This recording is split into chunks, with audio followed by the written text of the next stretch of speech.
예, 다들 조금이라도 쉬셨는지 모르겠네요. 계속해서 진행할까요? 네, 김기리 변호사 이어서 변론하겠습니다. 예. 국가안보 하이브리드 전 관련 변론하겠습니다.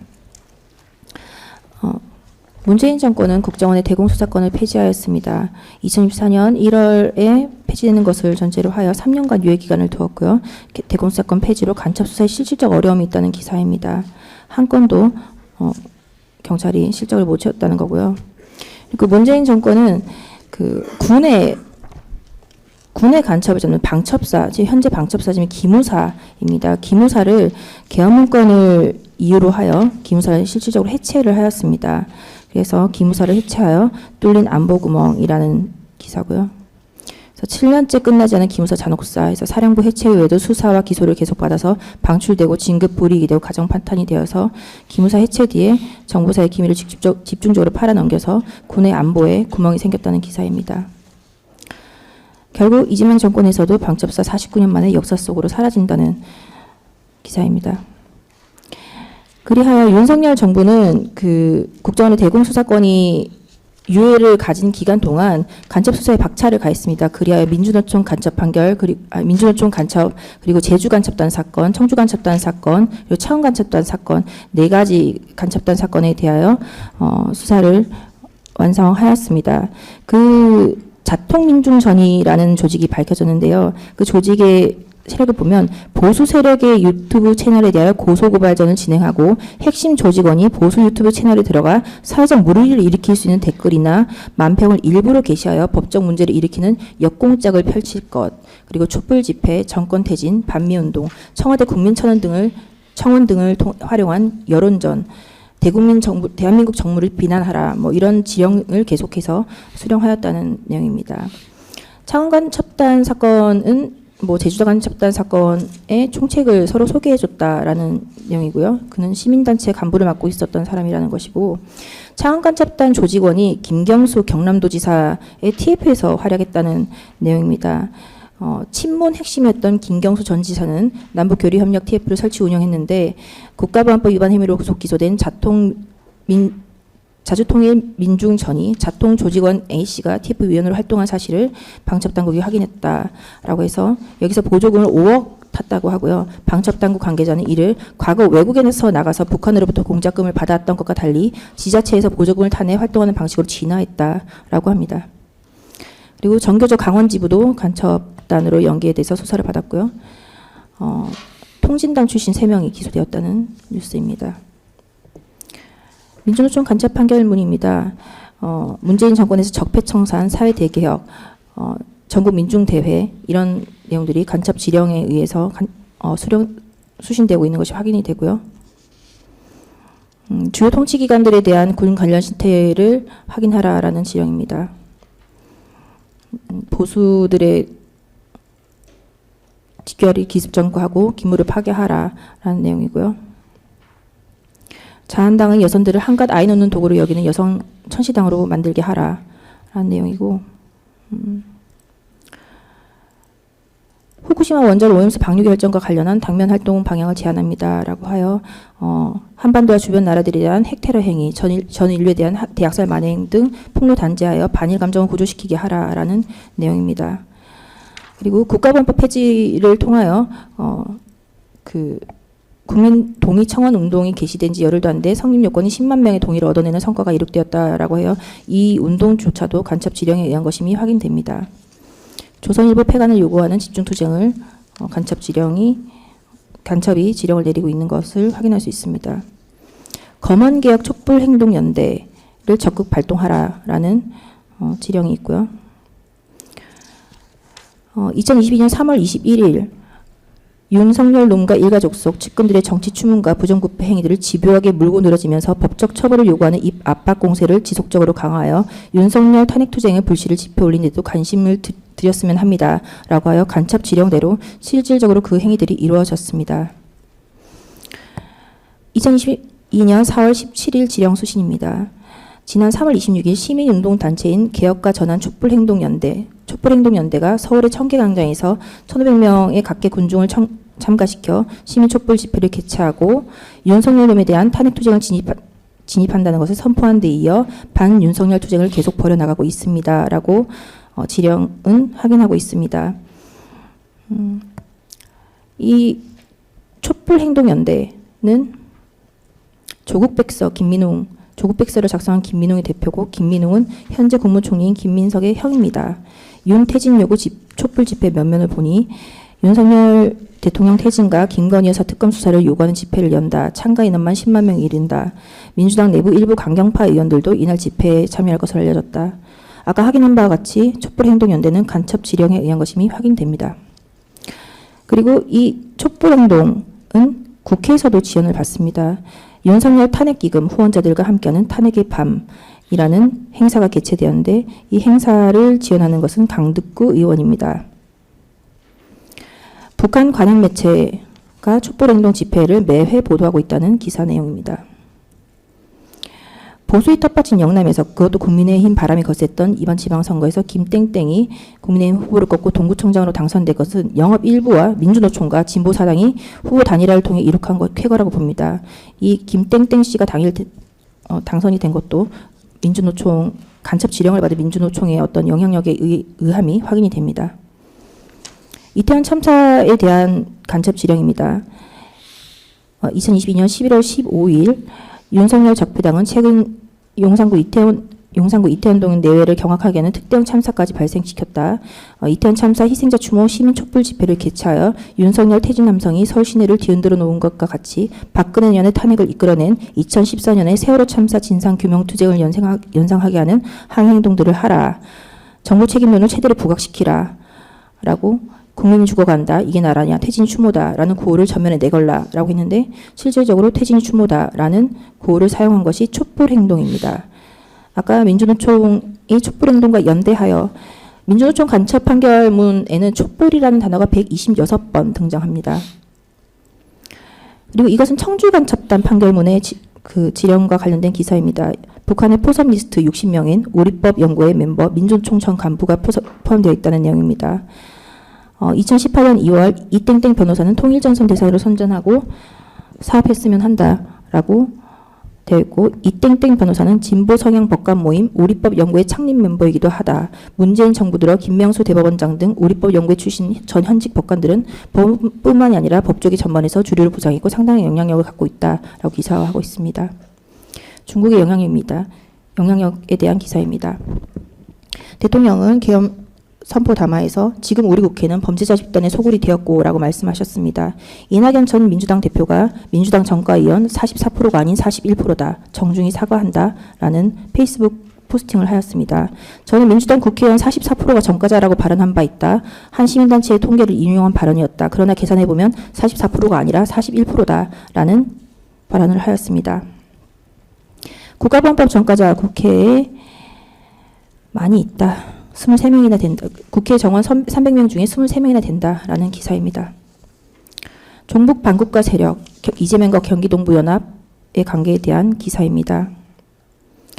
통진당 해산 후 경기동부연합은 통진당의 주축인 세력입니다. 통진당 해산 후 고립된 경기동부연합, 민주노총 집행부, 성남시, 이재명이 시장이었던 성남시를 장악해 부활한다라는 내용입니다. 통진당의 일원이었 것으로 추정되는 진보당 강성희 위원이 국회에 입성을 하여 국방에 배정된다는 내용입니다. 국회에 입성을 하여 보좌관으로 경기동부연합 진성 멤버들이 보좌관으로 입성을 한다는 내용입니다. 최강욱이 제안을 하여 진보당 강성희가 민주강경 초선 모임인 철험회에 가입했다는 내용입니다.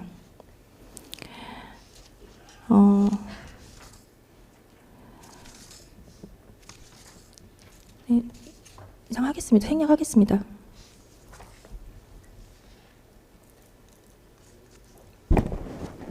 예, 거기까지요.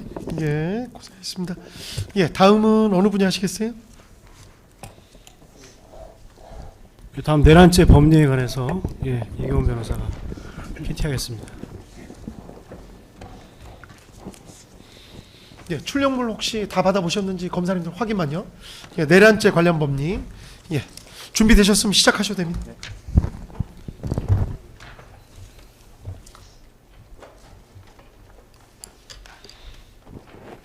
예, 내란죄 관련 법리에 대해서 간단히 좀 말씀드리겠습니다.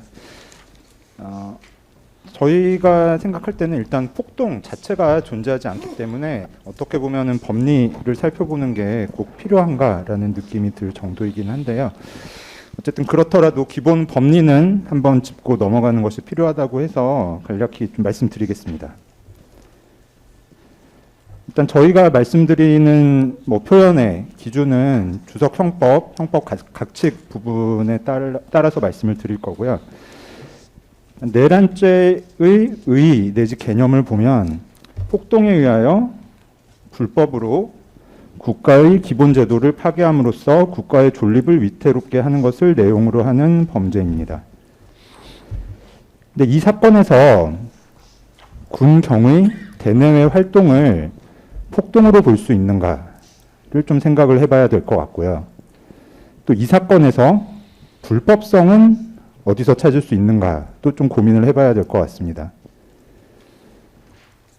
어쨌든 지금 기소가 된 상태이기는 한데 그렇다면은 불법성이라는 게 계엄 요건 판단을 잘못했다는 것인가, 아니면은 계엄 선포 절차에 무슨 위법이 있다는 것인가, 그것도 아니면은 군경을 동원한 것 자체에 불법이 있는 것인가, 그것도 아니면은 그 동원의 결과에 불법이 있다는 것인가를 좀 생각을 해봐야 될 것 같습니다.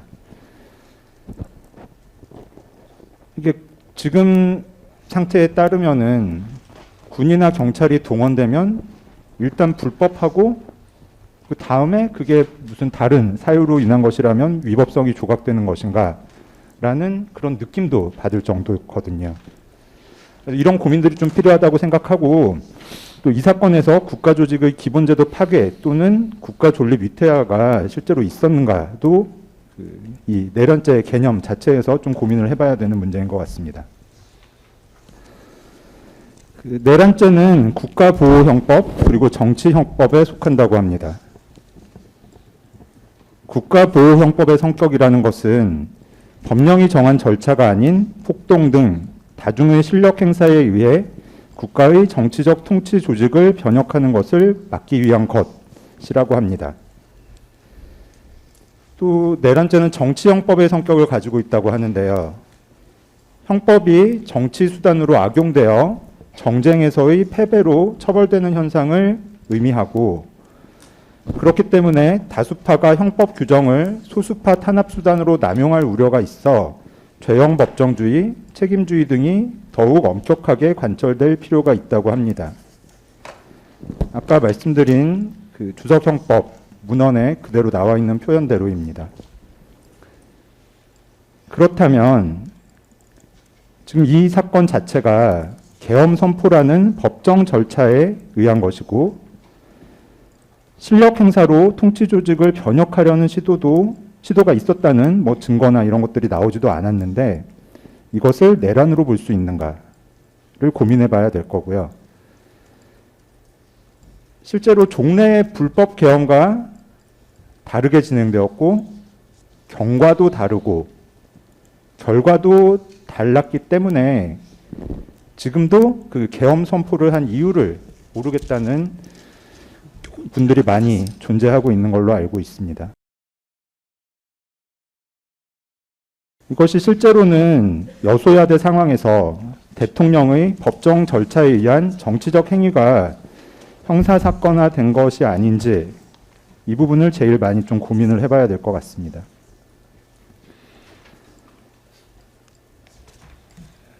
내란죄의 보호법익은 판례에 따르면 국가의 존립과 헌법 질서라고 합니다.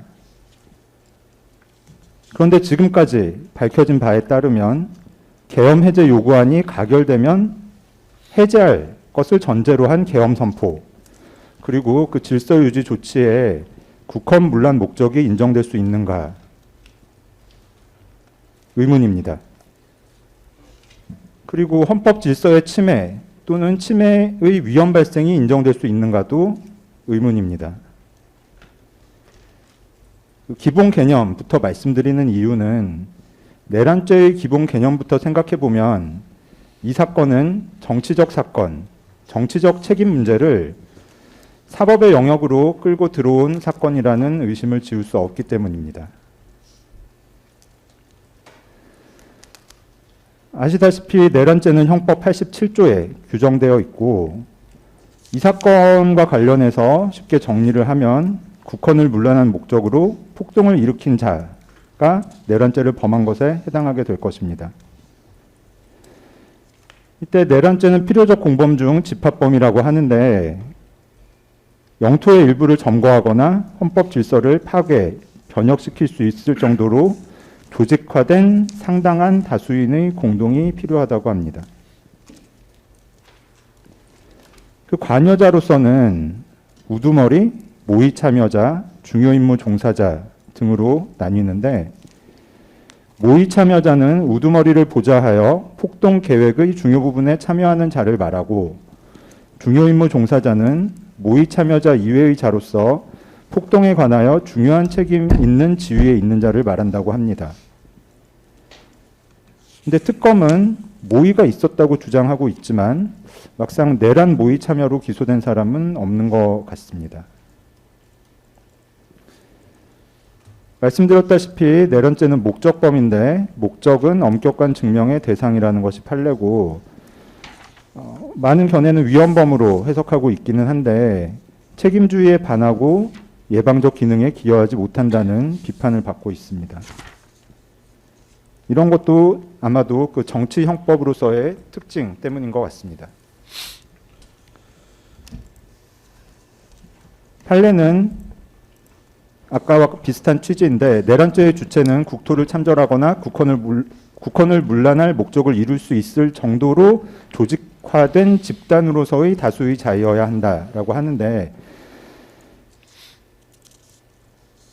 그 군경이 동원되었다는 것 이외에 헌법 질서를 파괴, 변혁시키려는 의사를 공유하는 사람들이 조직화되고 상당한 다수인지도 생각해 보아야 할 것입니다. 다시 말하면 이 사건의 조직성, 공동성이 과연 있는가를 생각해 보아야 할 텐데 국민에게 경종을 울리기 위한 계엄 선포이기 때문에 경찰 수뇌부 및 군 사령관에게도 계엄 선포 직전이나 직후에 알렸습니다. 그 자체로 판례가 요구하는 내란의 목적을 달성하기 위한 치밀한 사전 계획이 부존재함을 알 수 있습니다. 대통령의 계엄 선포 자체를 내란죄로 의율한 전례는 없습니다. 종전 판례는 국헌 문란의 목적이 없는 대통령을 간접 정범으로 활용하여 헌법기관인 대통령과 국무위원들을 강압해서 권능 행사를 불가능하게 한 사안입니다. 판례 문구 자체가 그것을 의미하고요. 헌법기관에 대한 강압도 없었고 난폭한 진압행위도 없었고 난폭한 진압행위로 인해 헌법기관을 외포하게 한 것도 없었고 결국 국헌 문란 목적이 인정되지 않으므로 그 종전 사안은 이 사건과는 전혀 다른 구조로 판단됩니다. 피고인의 의도, 상황, 전개 과정이 전혀 다릅니다. 대법원 96도 3376 전원합의체 판결은 이러한 지금 보여드리는 것과 같은 이유로 국헌문란 목적을 인정하고 그 다음에 이를 전제로 판시를 이어간 것인데 이 사건과는 전혀 다른 구조로 판단된다는 말씀을 드리는 것입니다. 또한 종전 판례는 국헌문란의 목적이 인정되는 경우에 계엄 선포를 내란죄의 폭동으로 인정한 것에 불과합니다. 저희가 밑줄 친 부분을 보시더라도 국헌문란의 목적을 가진 자에 의하여 그 목적을 달성하기 위한 수단으로 이용되는 경우에는 비상계엄의 전국 확대 조치가 내란죄의 구성 요건인 폭동의 내용으로서의 협박행위가 된다라는 취지입니다. 또 이 부분과 관련해서 협박을 폭동에 포함하는 것은 폭동의 문헌적 의미에 반한다는 비판이 있다는 점도 생각해 주십시오. 사법심사의 가능성도 같은 전제, 그러니까 국헌문란 목적이 인정되는 그 사건 자체의 특이한 전제, 조건 하에 인정한 것에 불과하고 이 판례 자체도 오히려 원칙은 사법부에는 계엄 선포의 요건, 당부당을 판단할 권한이 없다는 것을 명백히 판시하고 있습니다.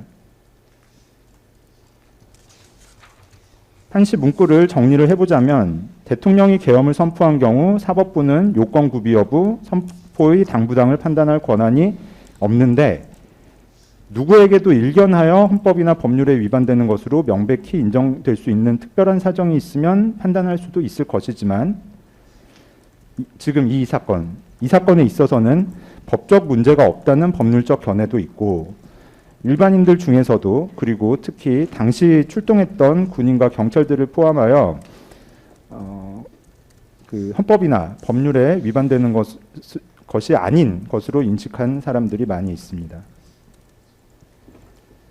앞서 말씀드렸던 그 전원합의체 판결은 국헌문란 목적이 인정되는 군부 세력이 대통령을 이용한 경우에 관한 판례입니다. 폭동행위에 대해서 조금 더 살펴본다면 최강희의 폭행 협박을 의미한다라는 것은 사실 많이 알려져 있는 것 같아서 추가 설명은 필요 없을 것 같고요. 다만 그 문구 중에 준비, 보조 행위도 폭동이 인정될 때 그러니까 이를 준비하거나 보조하는 행위를 전체적으로 파악한 개념이라는 판시 부분이 있는데 그 의미는 준비하거나 보조하는 행위도 폭동이 인정될 때 그러니까 위력의 정도나 직접성에 따라서 그 폭동으로 인정될 때 단순 일죄로서 폭동의 포섭됨을 의미하는 것으로 보입니다. 또한 이 폭행 협박은 한 지방의 평온을 해할 정도의 위력이 있어야 인정된다는 것이 어느 정도 확고한 판례 법리인데 종전 공소장도 그렇고 현재 공소장도 그렇고 한 지역의 평온을 해하는 폭동을 일으켰다라고 기재하고 있어서 왜 굳이 이러한 표현을 썼을지 좀 의문이고 좀 생각이 필요하지 않나 싶습니다.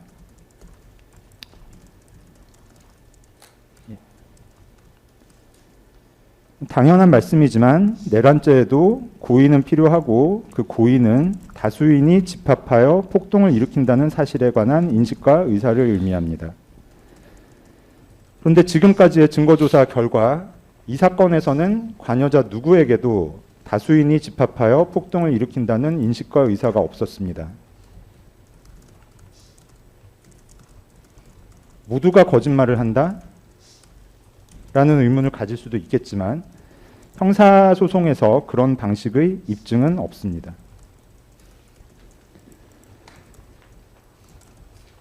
목적의 내용은 이거는 이 사건에서는 그 영토 내란의 목적은 없는 것이 명백하기 때문에 아마도 특검은 검찰은 헌법 내란의 목적 그러니까 결국에는 국헌문란의 목적으로서 형법 91조에 따른 것을 주장을 하는 것으로 보이는데요.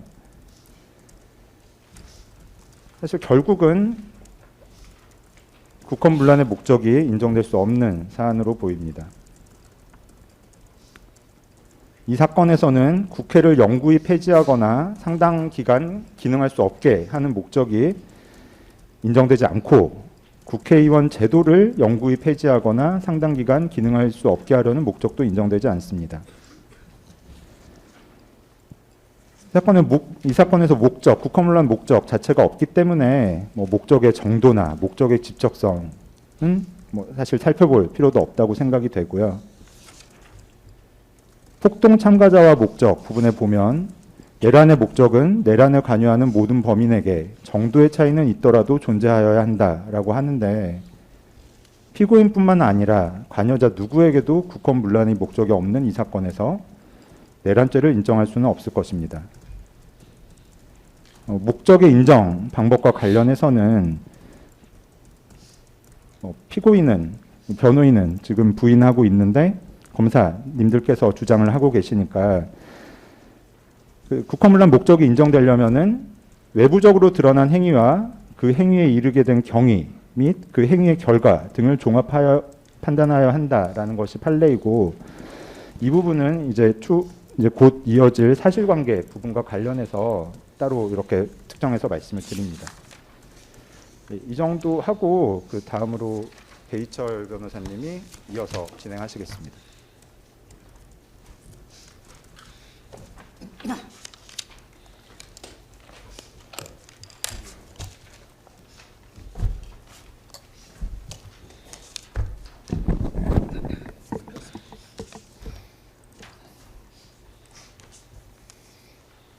이걸로.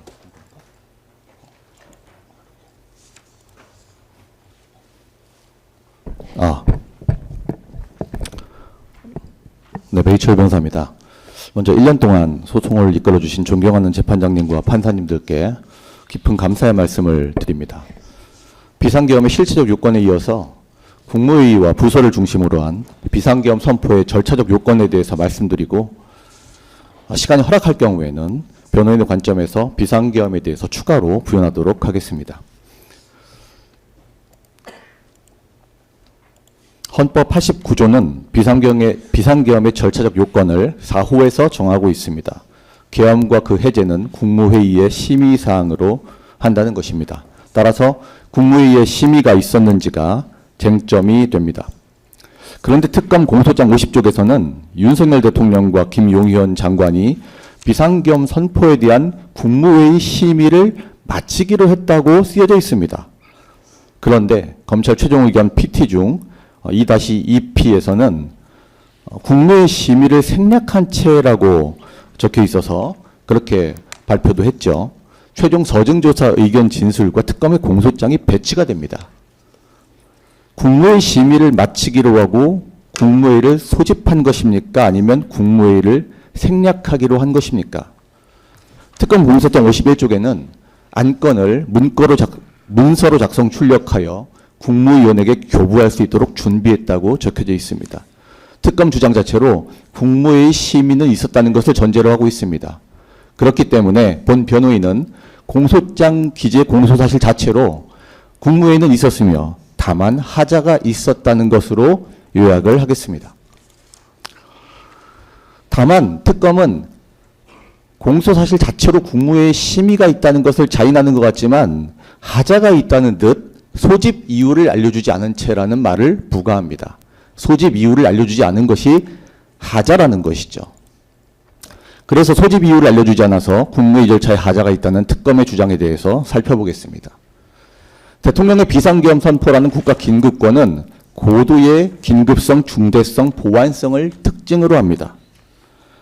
그런데도 형식 절차를 기준으로 국가 긴급권 행사의 정당성을 판단하는 것은 헌법상 비상대권의 본질을 간과한 편협한 주장입니다. 절차의 간소화는 보완성과 긴급성을 위해 불가피합니다. 이는 뒤에서 김영삼 정부의 금융실명제 사례를 통해 살펴보겠습니다.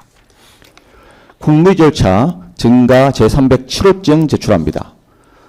보시는 것처럼 국무회의가 의결되고 이게 국가정책으로 결정되기까지는 매우 복잡한 과정을 거칩니다. 가운데 있는 동그라미가 국무회의고요. 파란색 동그라미입니다. 그 왼쪽이 각 부처의 협의, 차관회의, 그리고 경제정책 조정들을 하면서 각 부처의 심의를 하는 과정을 보여주고요. 국무회의 오른쪽은 국무총리와 대통령이 협의를 하는 단계를 보여주고 있습니다. 그런데 이 동그란 국무회의 왼쪽의 차관회의와 각 부처의 소통을 모두 거친다면은 보완성, 기밀성, 긴급성을 요하는 사안이란 존재할 수 없게 될 것입니다. 이를 염두에 두고 국무회의 규정도 단서에서 긴급한 의안의 예외를 두고 있습니다. 국무회의 규정 3조입니다. 긴급한 의안은 행안부에 제출할 필요가 없습니다. 앞서 살펴본 국무회의 왼쪽의 각 부처의 소통을 거칠 필요가 없다는 것입니다. 긴급한 의안은 사전 배부할 필요도 없습니다. 긴급한 의안은 차관회의의 심의도 필요 없습니다. 긴급성을 요하는 사안의 경우 국무회의 규정이 그렇다는 것입니다. 따라서 소집 이유를 알려주지 않았다는 것은 긴급권 행사의 하자가 당연히 될 수 없겠죠. 증가 308호증 1998년 기사 제출했습니다. 1993년 금융실명제 긴급명령 사례입니다. 소집 이유를 통보하지 않았습니다. 하지만 전혀 하자로 받아들여지지 않았습니다. 국무위원들이 대화를 하는 내용을 제가 적었습니다.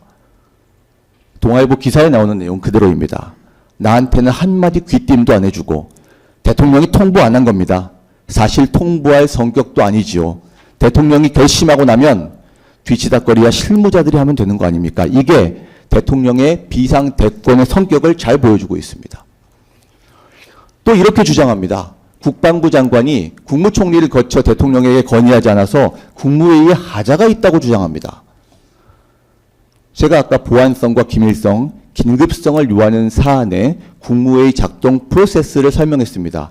빨간색 박스에서 보시는 것처럼 국무회의의 국무위원 중 국방부 장관, 국무총리, 대통령이 소통하는 구조입니다. 기원법 제2조 6항은 그 절차를 이렇게 정하고 있습니다. 국방부 장관 또는 행정안전부 장관은 국무총리를 거쳐 대통령에게 계엄의 선포를 건의할 수 있다. 김용현 장관의 수사, 조서에서 일관되게 김용현 장관은 국무위원들과 사전에 국무총리에게 보고하고 논의했다고 진술을 하고 있습니다. 이 내용이 어떻게 증명이 되냐 하면 증가 제257호증 사경 CCTV 실황조사서 내용을 통해 증명이 됩니다. 8시 45분 집무실에는 대통령님과 김용현 장관, 한덕수 총리 등등이 함께 있었습니다. 집무실이죠. 회의를 했던 대접견실이 아니라 집무실입니다. 그리고 이 집무실에서 약 25분간을 논의한 다음에 9시 10분에 한덕수 총리가 손에 문건을 두 부를 가지고 나옵니다. 집무실에서 무언가가 논의되었다는 거죠. 이 문건이 뭘까요? 이 문건은 비상계엄에 대한 문건입니다. 이상민 검찰 진술 조서에 보면은 이렇게 이야기를 합니다. 집무실에 가니 김용현 장관이 있었고 탁자 위에 문건이 펼쳐져 있었다. 그 문건은 비상계엄 22시 전국이라고 쓰여 있었다. 비상계엄 선포문에 있는 단어들이죠. 결국 집무실에서 비상계엄 논의를 했다는 것입니다. 그리고 공소장 자체로 한덕수 총리는 이미 비상계엄을 사전 보고받아서 인지를 하고 있었습니다. 공소장 51쪽입니다. 국무총리 한덕수는 출석한 국무위원의 숫자가 국무회의 정족수에 이르지 못한 상황에서 안 된다는 취지의 반대 의견을 표시를 하게 됩니다. 비상계엄 선포를 반대했다는 것은 이미 인지를 하고 있었다는 것이죠. 그래서 김용현 장관님이 한덕수에게 비상계엄을 사전 보고했다는 것은 넉넉히 증명이 됩니다. 건의 절차는 하지만 필수 절차가 아닙니다. 계엄법 제2조 6항도 건의할 수 있다라고 나와 있습니다. 건의해야 한다가 아니죠. 대통령은 장관의 건의가 없더라도 국무회의를 거쳐서 비상사태 선포를 할 수 있는 것입니다. 계엄법 제2조 6항은 권한행사의 신중성을 담보하기 위해서 국가안보를 담당하는 국방부, 치안과 질서주의를 담당하는 행정안전부 장관이 긴급조치의 필요성을 건의하라는 취지입니다. 하지만 대통령은 할 수 있다. 그럼에도 불구하고 독자적인 결단을 할 수 있다는 것입니다. 자, 그렇다면은 국무회의, 국무위원들이 반대하면 비상계엄과 같은 비상대권을 행사할 수 없을까요? 앞서 살펴본 것처럼 한덕수, 조태열, 최상목 등은 비상계엄 선포를 반대했습니다. 공소장에도 적혀 있습니다. 하지만 윤석열 대통령께서는 이렇게 말씀하셨습니다. 종북 좌파들을 이 상태로 놔두면 나라가 거덜난다. 국무위원과 대통령의 상황 인식은 다르다. 그리고 김용현 장관님은 대통령님께서 깊은 공여에 찬 결단을 하신 것이니 국무위원들은 그 뜻에 따라주셨으면 좋겠습니다라고 답변하였습니다. 반대가 있다는 것이죠. 조태열 외교부 장관도 그 내용을 좀 더 부가해서 설명하고 있습니다. 대통령님이 어떤 마음가짐으로 비상계엄을 논의했는지를 여러분들이 직접 확인해 보시기 바랍니다. 공소장에 내온 것이 조금 더 부연된 설명입니다. 내 개인을 위해서 이렇게 하는 거라고 생각하세요? 윤석열 대통령님의 말씀입니다. 법치주의를 누구보다 신봉하는 내가 오죽하면 이런 생각을 했겠습니까? 종북 좌파들을 이 상태로 놔두면 나라가 거덜나고 경제든 외교든 아무것도 안 될 것입니다. 반대 의견도 있을 수 있지만 국무위원의 상황 인식과 국정 최고 책임자인 대통령의 상황 인식은 다릅니다. 이 자리에 있어 보지 않으면 모릅니다. 이렇게 말씀을 하셨습니다. 결국 비상계엄 선포 요건, 국가긴급권 행사 판단은 헌법상 대통령에게 전속한다는 것을 설명해 주는 것입니다. 김용현 장관님의 비상계엄 선포 요건 질문에 대해서 대통령께서는 이렇게 말씀하셨습니다. 국회 폐악질과 관련해서 이 정도면 사법과 행정의 기능이 현저하게 저하된 게 맞다. 국가 비상대책에 준한다. 이 실체적 요건에 대해서는 앞서 변호사님들이 변론하신 바 있습니다. 과거 기무사 개헌 및 합수 업무 수행 방안에 대한 내용입니다. 비상조치 유형을 보여주고 있는데요. 위수령과 계엄 이렇게 분리를 하고 있고 계엄은 비상계엄과 경비계엄으로 나누고 있습니다. 그리고 비상계엄 밑에 국정마비라고 써 있는 것을 확인할 수 있습니다. 국정마비에 대한 판단을 누가 합니까? 이 비상계엄권은 헌법상 대통령의 전속적 권한입니다. 그 판단도 역시 대통령이 하는 것입니다. 대통령께서는 국정마비 상황이라는 엄중한 위기의식을 가지고 계셨던 것입니다. 또한 국무회의의 반대나 국무위원회 반대가 대통령의 결단에 영향을 미치지는 않습니다. 물론 참고는 되겠죠.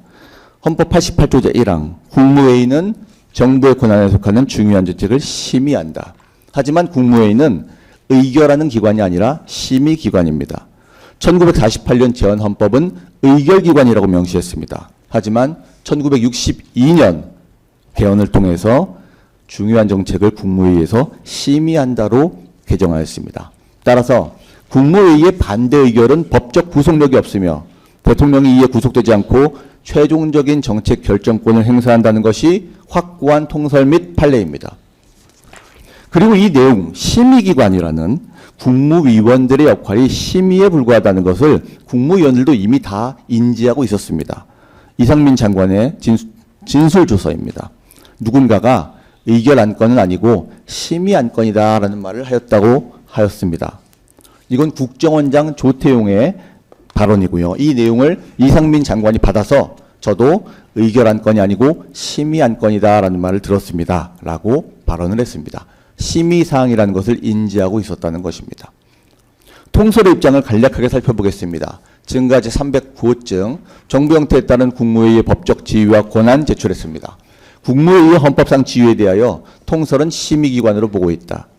비록 어떤 정책이 국무회의의 의결 형식으로 결정된다 하더라도 대통령은 이 법적으로 구속되지 않으며 국무회의 결정사항과 상이한 내용의 정치적 결정을 내릴 수 있다.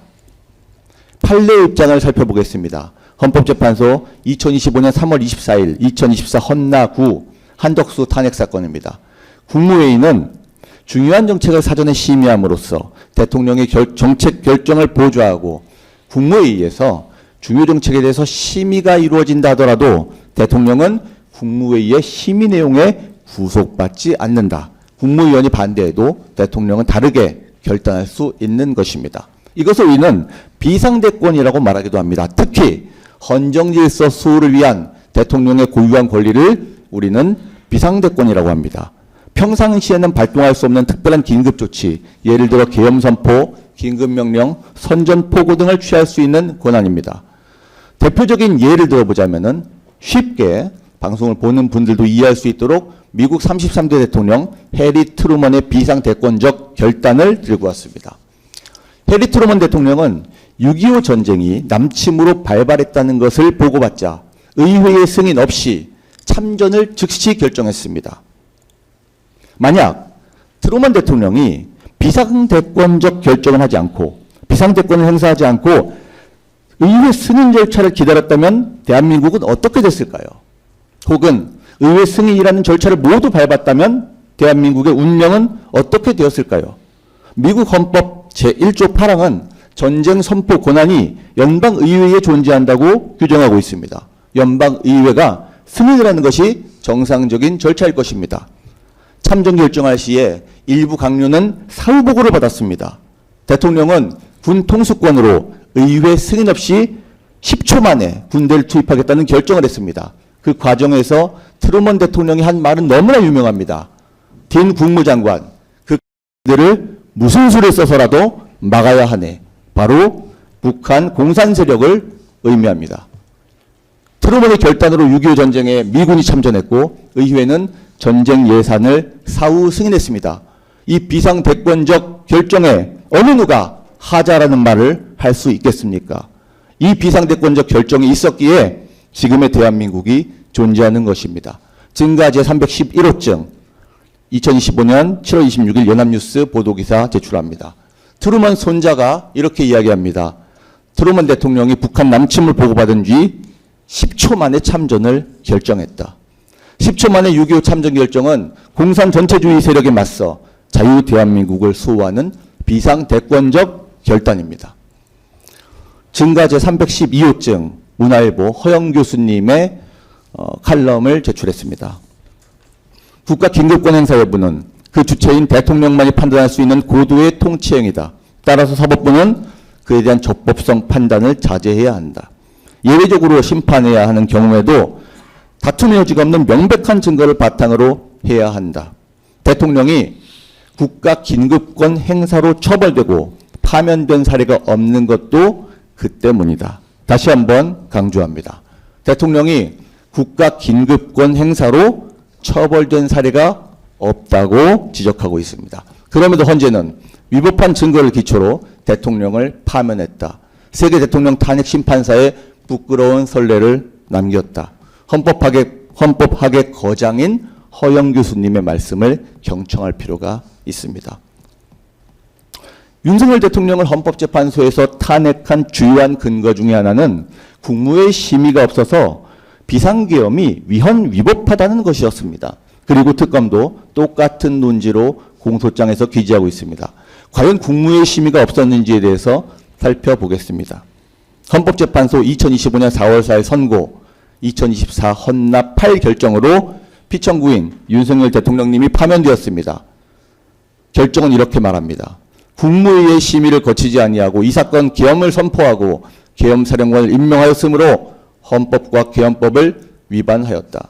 국무회의 심의를 거치지 않았는지에 대해서는 부연해서 살펴보도록 하겠습니다. 특검도 똑같은 논지를 펼쳤다는 것이죠. 국무회의 심의를 생략한 채라고 의견 진술을 했습니다. 특검 공소장 52쪽에서는 2024년 12월 3일 22시 17분 국무회의 정족수 요건이 충족되었다고 설시하고 있습니다. 마지막으로 오영주 장관이 도착했습니다. 바로 그 광경입니다. 본 재판부에서 기밀성을 이유로 국무회의 심의 여부에 대해서 CCTV 영상을 본 법정에서 재생하지 못했습니다. 저희 변호인들은 직접 눈으로 영상을 확인했고요. 하지만 2025 고합 1219 사건, 한덕수 사건이죠. 이 사건에서 대통령실 CCTV 영상이 법정에서 재생이 되었고 이 영상이 서울중앙지방법원 홈페이지에 올라와 있습니다. 따라서 본 법정에서는 재생하지 않더라도 이 영상의 캡처본을 증가 제313호증으로 제출함으로써 대신하도록 하겠습니다. 대접견실에 11명이 착석해서 국무회의 정족수 요건을 충족한 모습입니다. 대통령님이 가운데 계시죠. 이 건에 대해서는 너무 중요하기 때문에 제가 언급하지 않을 수가 없는데요. 이 재판 중계를 하다 보니까 자료가 안 나오더라고요. 자, 제가 자료를 가져왔습니다. 이렇게 제시해도 괜찮겠죠? 똑같은 자료입니다. 제가 이걸 보고 묻겠습니다. 특검에 묻고 방청객들에게 묻겠습니다. 그리고 이 방송을 보는 국민 여러분에게 묻겠습니다. 국무회의 심의가 존재하지 않았습니까? 국무회의 심의는 명백히 존재했다라고 여러분에게 말씀드릴 수 있을 것 같습니다. 물론 국무회의 심의에 하자가 있었다는 지역 말단적인 지적들이 특검에서 제기되고 있긴 합니다만 그에 대해서도 다 설명을 드릴 예정에 있다는 점을 말씀드립니다. 증가제 257호증 사경 CCTV 대통령실 실황조사서 제출했습니다. 이 실황조사서에서도 국무회의 개의 요건이 충족되었음을 보여주고 있습니다.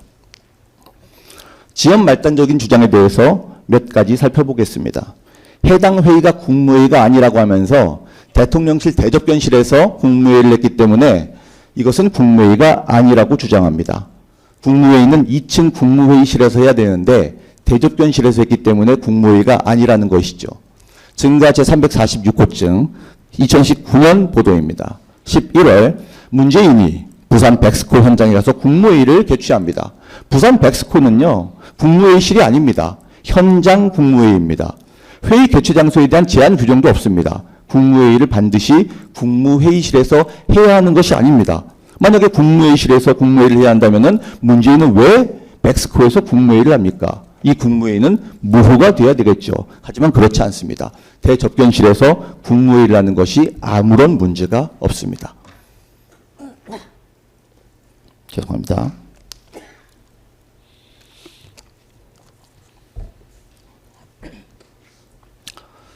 해당 회의가 국무회의가 아니라고 특검은 주장하면서 이렇게 말합니다. 2024년 12월 3일 22시 17분경 국무회의 정족수가 충족되었다는 취지로 공소장은 설치를 하고 22시 23분경에 비상계엄이 선포가 됩니다. 비상계엄을 논의한 것은 정족수 충족 이후 5분에 불과했다는 것이죠.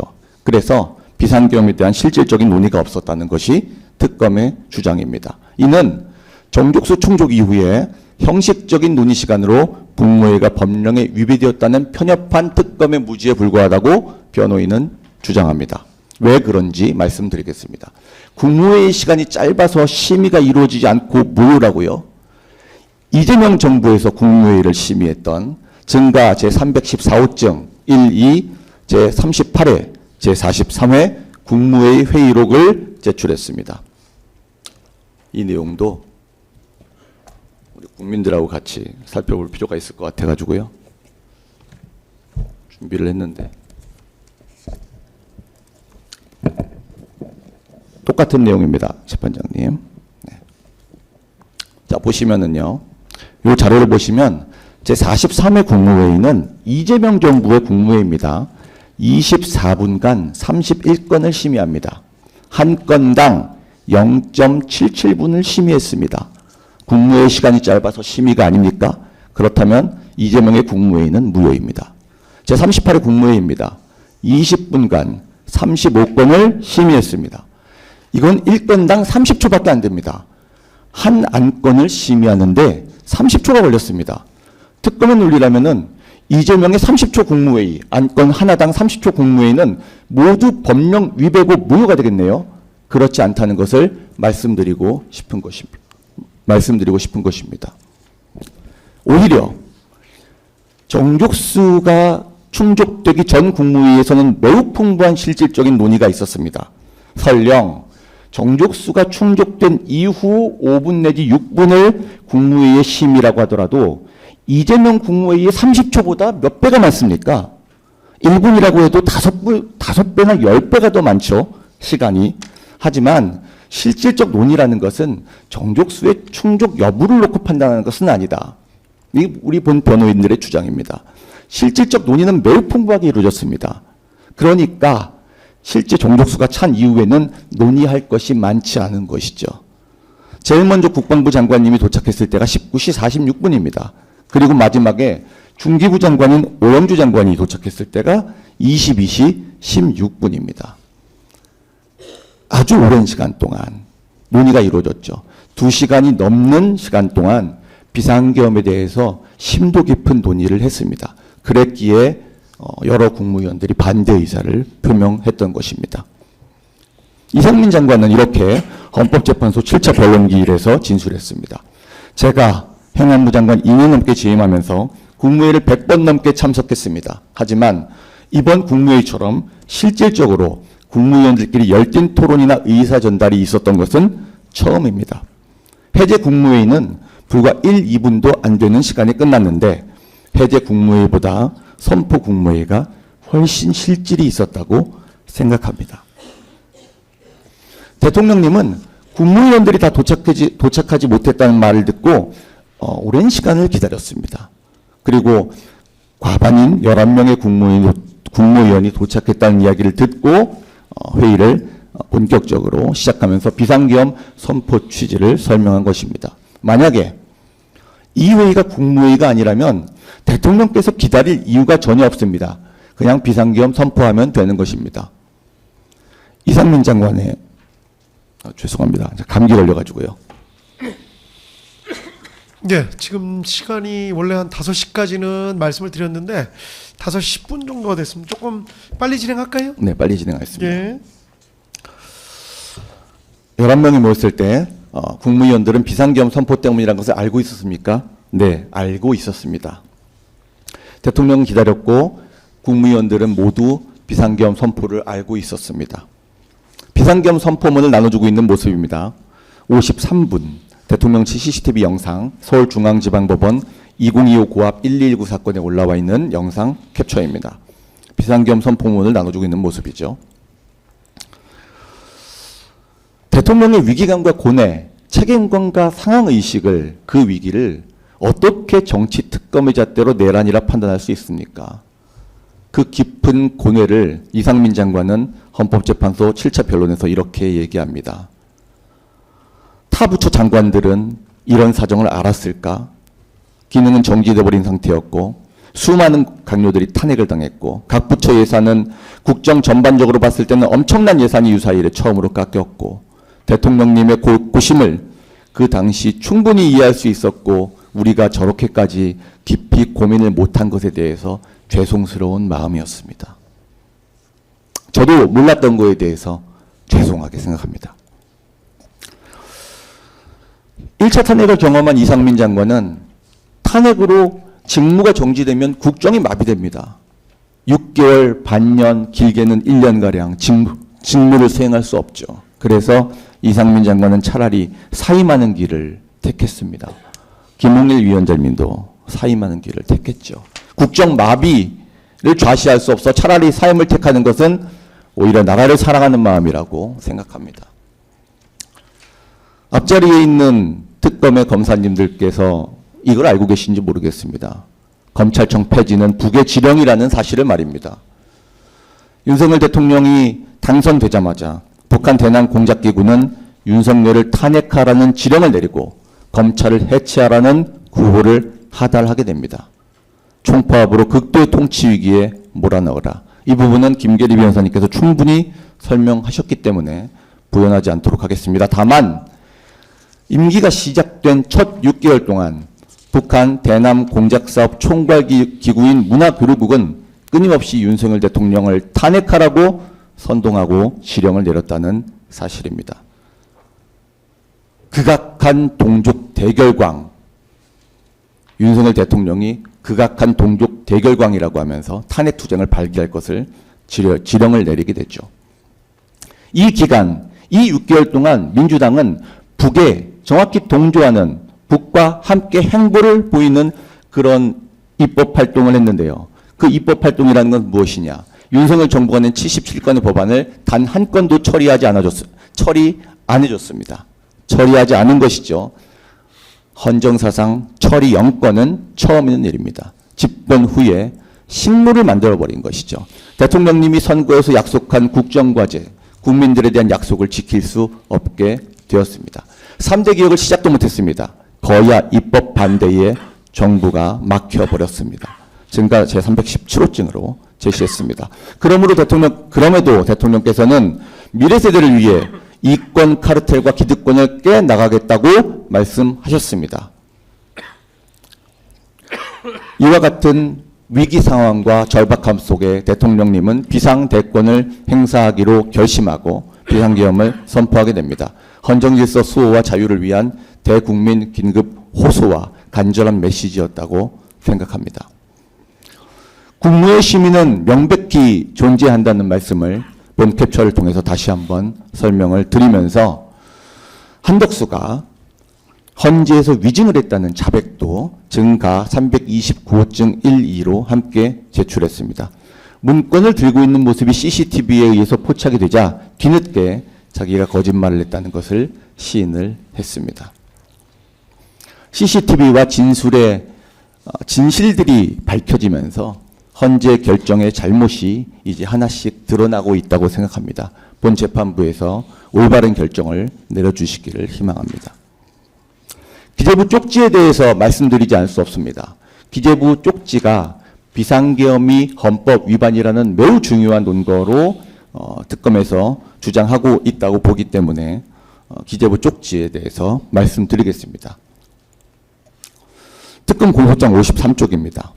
대국민 담화를 발표한 이후에 대통령께서는 최상목 경제부총리에게 미리 준비해 두었던 쪽지를 건네주었다. 문건이라고 표하고 있습니다.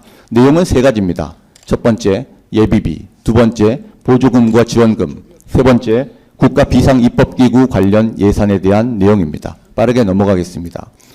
첫 번째 예비비 부분에 대해서 설명드리겠습니다. 기재부 장관 쪽지는 김용현 장관님이 작성한 것으로 알고 있고 증인신문에서도 그렇게 답변을 들었습니다. 거대 야당이었던 민주당은 헌정사상 처음으로 여야 합의 없이 일방적으로 예비비를 무려 50%나 삭감합니다.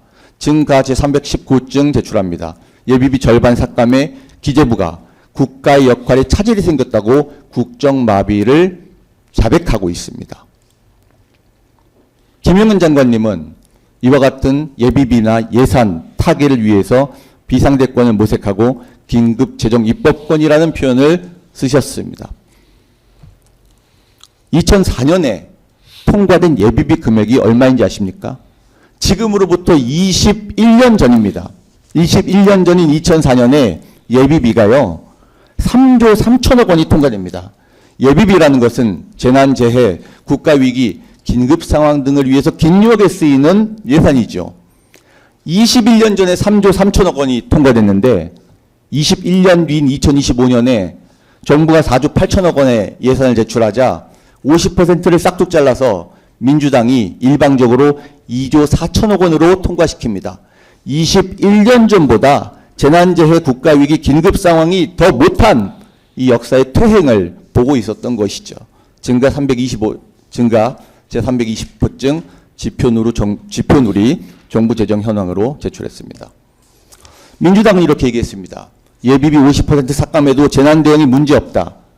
하지만 2025년 3월 전국에서 동시다발적으로 산불이 발생하고 이 피해가 커지자 재난예비비를 2조 삭감한 것이 논란이 됩니다. 민주당이 삭감한 것이죠. 증가 321호증과 2호증으로 제출했습니다. 기재부 장관님은 결국에 이와 같은 예산 문제를 타개하기 위해서 비상입법기구를 생각하셨던 것으로 판단합니다. 결국에는 긴급재정경제명령밖에 방법이 없다고, 국가위기상황이나 재난재해에 대비하지 못하도록 한 의회 독재에 대해서 경종을 울리고 대통령의 긴급재정경제 권한으로 위기를 타개하기 위한 의미라고 답변하셨습니다. 헌법 제76조의 긴급재정경제명령 권한이 대통령의 비상대권 중 하나이기도 합니다. 군인복지 관련 예산 5천억 원가량이 증액되기로 계획을 세웠는데 이 무산된 것은 박안수 육군참모총장 증인신문에서 매우 중요하게 말씀드린 바 있습니다. 군인의 사기에 대한 것이죠. 군인의 사기가 꺾이면 국방력이 크게 저하될 것은 불을 보듯 뻔한 일입니다. 기재부 장관 쪽지 중에서 보조금, 지원금 차단에 대한 부분을 중요하게 한 번도 강조하지 않을 수 없습니다. 문재인 정권 때 1년에 약 5조 원가량의 혈세가 무려 27,215개의 시민단체에 정확히는 5조 4,500억 원이 지급되고 있었습니다. 이것이 보조금, 지원금, 이권 카르텔입니다. 김용현 장관님은 보조금, 지원금, 이권 카르텔에 대한 차단 및 환수를 추진하였습니다. 반국가 활동에 쓰이는 돈이었습니다. 문정부 때 뿌린 시민단체 지원금 22조, 무려 22조입니다. 이 22조가 종북활동, 촛불 시위, 윤석열 대통령 퇴진투쟁에 탄핵투쟁에 쓰였다는 내용을 증가 323호증, 4호증으로 제출했습니다. 어떻게 해야 될까요? 당연히 차단하고 싹을 뿌리 뽑듯 다 잘라내야 된다고 생각합니다. 하지만 민주당은 어땠나요? 민주당은 반미 친북 시민단체 수백 곳에 혈세 지원 협약을 했습니다. 증가 325호증입니다. 사드 배치, 한미연합훈련을 반대하고 우파 정권 퇴진운동을 하는 시민단체에 국민 혈세를 의무적으로 지원하는 법을 추진하겠다는 협약을 맺었다. 이게 민주당의 반국가 활동이 아니면 무엇이란 말입니까? 이와 같은 종북 반국가 단체 활동을 국민의 혈세로 하고 보조금을 받아 윤석열 정권 퇴직 탄핵운동을 전개하는 이 시민단체들의 보조금과 지원금을 차단하고 환수하고 척결해야 되는 것은 당연할 것입니다. 그래서 윤석열 대통령께서는 감사를 통해 총 1조 1천억 원 규모의 보조금 부정비리를 적발했습니다. 하지만 환수와 차단 조치에 난항을 겪었습니다. 뒤에서 살펴보겠지만 대통령의 위기의식이 장관들과 국무회의에 공유되지 않았기 때문이라는 매우 안타까운 사실을 김용현 장관님과의 증인신문을 통해서 확인할 수 있었습니다. 이와 같은 내용이 공유되지 않았다라는 것입니다. 그래서 환수 금액은 불과 34억 원에 불과했습니다. 22조가 지출됐는데 부정수급이 된 돈을 34억 원밖에 환수를 못했다. 매우 안타까운 일이죠. 한 해에 5조에 달하는 이 보조금 이권 카르텔을 대수술하기로 했다는 이 김용현 장관님과 윤석열 대통령님의 이 결단을 저는 매우 높게 평가해야 된다고 생각합니다. 이와 같은 이권 카르텔을 알려야 하고 국민들이 이 내용을 모르고 있죠. 지난 증인신문 때 방청을 온 분들이 이 내용을 전혀 모르고 있어서 충격이었다는 말을 들었습니다. 알리는 게 다가 아닙니다. 차단하고 싹을 잘라내고 뿌리를 뽑고 척결해야 되는 것입니다. 보조금의 집행을 중단하고 환수하는 것은 당연하다고 생각합니다. 이처럼 비상계엄으로 국민이 깨어나서 여론의 지지로 민생 입법 예산 편성을 위한 비상 입법 검토 가능성을 타진한 것이 윤석열 대통령이 비상계엄을 선포한 주된 이유이기도 합니다. 윤석열 대통령님의 피청구인 진술을 통해서 이 비상 입법을 준비했다는 예산 준비 부분을 확인할 수 있습니다. 그 내용이 논의되는 캡처를 실어봤습니다.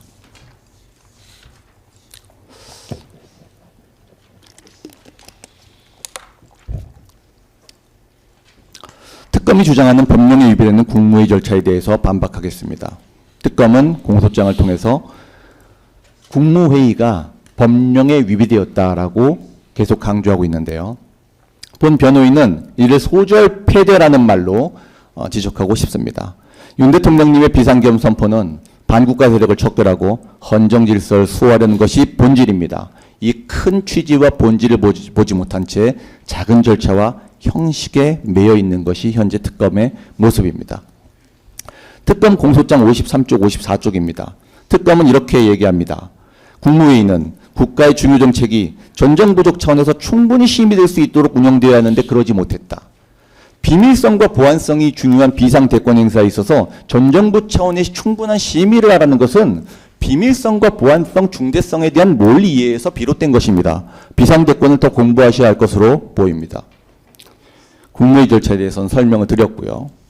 1993년 김영삼 대통령의 비상대권 행사였던 긴급재정경제명령, 금융실명제가 1993년 8월 13일에 전격 시행되었습니다. 당일 발표 직전까지 국무위원들도 알지 못하게 진행되었습니다. 특검의 논리라면 금융실명제 전격 실시는 못했겠죠. 충분히 심의를 해야 했으니까요. 비상대권의 특성에 대한 이해가 필요하겠습니다. 비상대권을 행사하다 보면은 긴급성과 비밀성이란 요인 때문에 절차적인 하자가 필연적으로 발생합니다. 제가 앞서 해리 트루먼 대통령의 비상대권적 결정도 설명을 드렸죠. 1993년 김영삼 대통령의 긴급 명령의 경우에는요, 이 기사를 보시면 증가제 308호증, 국회 동의안 빠뜨려 허둥지둥. 국회 동의안은요, 헌법상 필수적으로 고쳐야 될 요건입니다. 이거를 빠뜨렸다고 합니다. 숨가쁜 발표 당일 이딴 해프닝, 절차 하자가 필연적으로 비상대권이라는 특징 때문에 나온다는 거 뒤에서 검찰의 주장을 반박하면서 추가로 설명드리겠습니다. 특검 주장 2에 대해서는 반박할 필요도 없습니다. 국무회의 정족수 요건 충족으로 개의가 됐고 반대 의견은 대통령의 결정에 영향을 미치지 않습니다. 국무회의는 심의기관이니까요. 특검은 이렇게 주장합니다. 3번, 4번에서요. 국무위원, 국무총리 대통령은 국무회의 심의사항을 의안으로 제출해야 되고 검토 의견을 해당 의안에 분명히 밝혀 제출해야 한다. 이에 대해서는 국무회의 규정을 살펴봤습니다. 국무회의 규정상 긴급한 의안은 사전 제출할 필요가 없고 사전에 배부할 필요도 없으며 차관 심의를 할 필요도 없다는 점을 말씀드렸기 때문에 3번, 4번은 넉넉히 반박이 됩니다. 특검 주장 5번째, 굉장히 중요하게 다뤄지는 쟁점 중에 하나입니다. 국무회의록이 의정관에 의해 작성되지 않았다고 합니다. 국무회의록이 작성되지 않았으니까 비상대권 행사가 무효라는 논지 혹은 위헌 위법이라는 논지입니다. 이 주장은 국무회의의 규정으로 혹은 의정관에 의해 작성되었다라는 이유로 혹은 작성되지 않았다는 이유로 헌법의 권한인 대통령의 비상대권을 무력화하거나 위헌으로 만들 수 있다는 매우 몰상식한 주장입니다. 이렇게 질문해 보겠습니다. 의정관이 국무회의록을 작성하지 않으면 비상계엄이 법령 위반이 돼서 내란이 됩니까? 만약에 의도적으로 국무회의록이 작성되지 않았다면 절차 위반, 법령 위반으로 비상계엄이 내란이 되는 것입니까? 이는 특검의 허위선동에 불과하다고 생각합니다. 통상적 국무회의 심의 프로세스를 제시하고 있는데요. 이 프로세스는 비상 절차에는 적용되지 않습니다. 국무회의 규정상 그렇습니다. 국무회의록은 심의 후에 사후에 작성됩니다. 그리고 작성 권한자는 행정안전부 의정 담당관입니다. 행정안전부 의정 담당관의 참고인 진술 조서가 앞으로 계속 이어질 텐데요. 행정안전부 의정 담당관이 이렇게 얘기합니다. 국무회의가 종료되면 국무회의록을 작성하는 과정을 거칩니다. 사후에 작성되는 거죠. 국무회의록은. 자, 그리고 국무회의에 대해서 의정 담당관이 같은 취지로 얘기합니다. 긴급한 경우에는 차관회의를 거치지 않도록 되어 있고 반드시 차관회의를 거쳐야 되는 것은 아닙니다. 그리고 실제 계엄이 필요한 급박한 상황에서 통상적인 절차를 밟아야 하는지 모르겠습니다. 긴급성을 요하니까 통상적 절차를 밟지 않아도 된다는 것이죠. 그리고 부서에 대해서 의정 담당관이 설명합니다. 회의를 마칠 때까지 국무위원들이 어떤 서류에 서명하는 것은 없습니다. 사후적으로 소관부처에서 시스템을 통해 소관부처 장관이 부서를 합니다. 사후적으로 부서를 하고 사후적으로 국무회의록을 작성하는 것입니다. 부서를 하는 것은 소관부처, 그 다음에 국무회의록을 작성하는 것은 의정 담당관입니다. 국무회의록 작성과 관련된 팩트는 이렇습니다. 비상계엄의 보안성과 비밀성으로 인해서 의정 담당관을 부르지 않았습니다. 이거는 1993년 긴급명령 행사에서도 동일하게 나타나는데요. 뒤에서 살펴보고요. 따라서 행안부에서는 의정 담당관이 참여를 안 했기 때문에 국무회의록의 사후 작성을 위해서 대통령 비서실에 자료를 요청합니다. 그리고 비서실이 12월 6일에 국무회의 관련 회신을 한 것으로 되어 있습니다. 제가 말씀드린 김영삼 대통령 비상대권과 비교해 보겠습니다. 증가 308호증입니다. 오후 7시경 회의 안건이 도착하지 않았다. 비상대권 긴급명령을 하는데 당일 오후 7시까지 회의 안건이 도착을 안 했습니다. 자, 그리고 직원이 남아있지 않아서 빚어진 일입니다. 회의 안건이 도착하지 않고 총무처 의정국 직원이 없어요. 왜냐하면 보안성과 비밀성이 비상대권 행사에는 가장 중요하기 때문이죠. 12.3 비상계엄과 너무나 동일하죠. 12.3 국무회의 후에 의정 담당관실에서 비상계엄 선포 국무회의록을 작성하려고 했어요. 그런데 작성을 하지 않았습니다. 왜 그런지 아십니까? 국무회의 논란이 있고 내란몰이가 바로 광풍처럼 몰아치다 보니까 회의록을 작성하는 것이 맞는지 의정관이 판단을 하지 못했습니다. 스스로 작성을 하지 않았어요. 자기의 판단으로. 김용현 사건 참고인 진술조서에서 얘기합니다. 비상계엄 선포 전에 국무회의가 있었는지에 대한 논란이 있는 상황이라 국무회의록을 작성하는 것이 맞는지도 판단이 되지 않았습니다. 의정관이 자의로 판단하지 않아가지고 국무회의록을 작성하지 않았는데 그 국무회의를 작성하지 않았다는 이유로 비상계엄 선포가 위헌 위법이라고요? 의정관이 작성하지 않은 책임을 대통령에게 떠넘기는 것이 아닙니까? 이것이 특검의 행태라면은 이 주장은 지탄받아 마땅하죠. 비상계엄 내란몰이가 시작되면서 의정관도 국무회의록을 작성하는 게 무서웠던 거예요. 그래서 해제회의록만 작성합니다. 이상민 장관이 헌재 7차 증인 변론기일에서 이렇게 얘기합니다. 계엄 선포 후에 내란인이 어쩌니 내란몰이를 냈습니다. 수사받을 때도 국무회의를 개최했다고 하는 것이 내란에 동조하는 거 아니냐고 압박을 했다. 그러니까 국무위원들은 국무회의 개최 안 했다고 얘기하죠. 회의록을 작성하는 것이 내란에 동조하는 거 아니냐. 회의록 작성하면 내란 동조범 되는 거예요. 의정관이 작성할 수가 없습니다. 이런 식으로 압박과 협박이 가해지면 어떻게 의정관이 국무회의록을 작성할 수 있겠습니까? 작성되지 않는 것은 너무나 당연하고 아예 기대 가능성이 없다는 것이죠. 그래서 국무회의록이 작성되지 않아서 비상계엄이 절차적으로 위법하다? 이 주장은 결코 타당하지 않습니다. 회의록을 작성하지 않겠다는 의정권의 사후적 개인 판단이 헌법상 비상대권의 위법성 여부를 좌우한다고요? 있을 수 없는 일입니다. 내란머리로 인해서 사후적으로 국무회의록을 작성하지 않은 것이 최고 통수권자의 비상대권을 부정한다고요? 헌법상 있을 수 없는 일입니다. 헌법은 최고법이기 때문에 그렇습니다.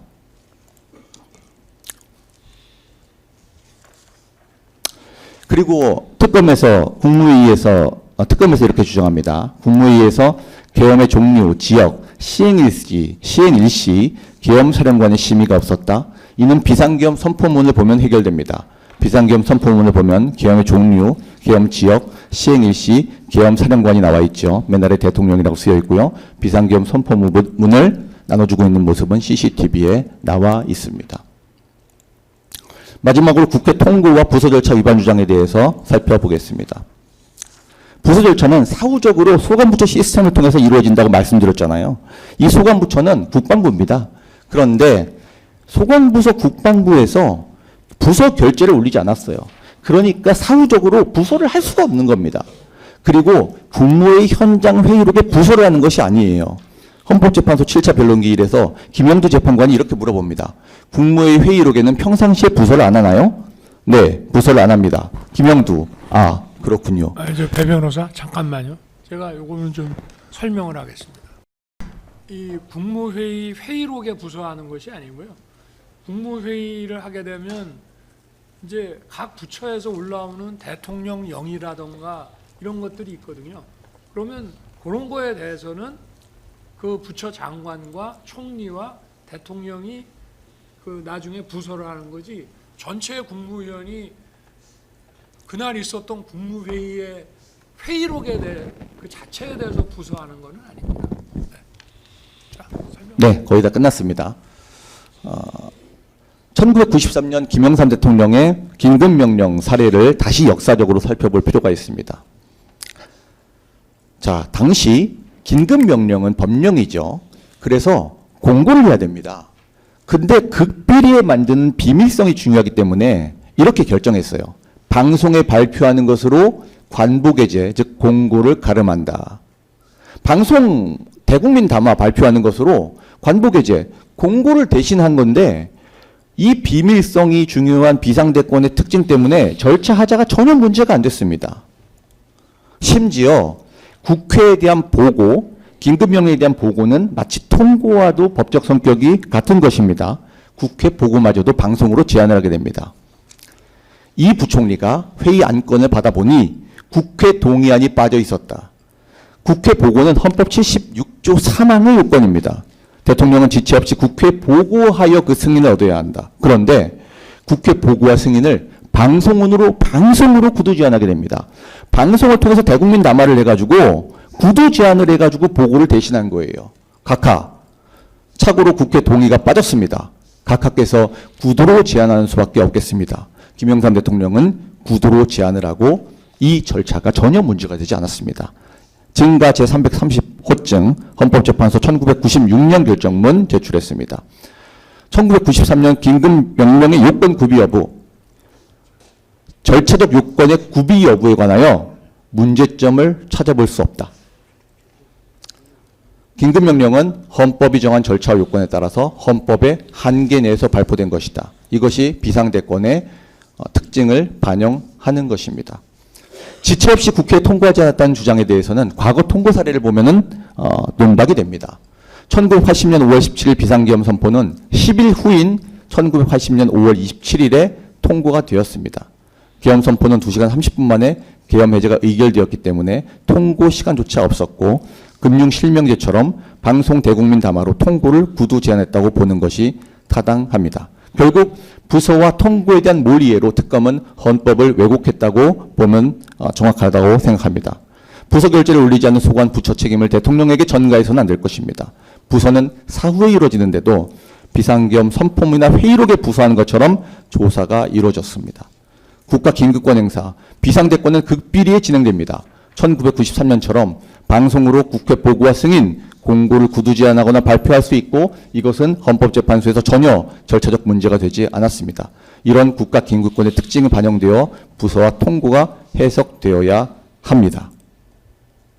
결국 소절 패대, 작은 절차와 형식에 매여 특검의 공소장은 큰 취지와 본질을 보지 못하고 있다고 생각합니다. 이상입니다. 예, 알겠습니다.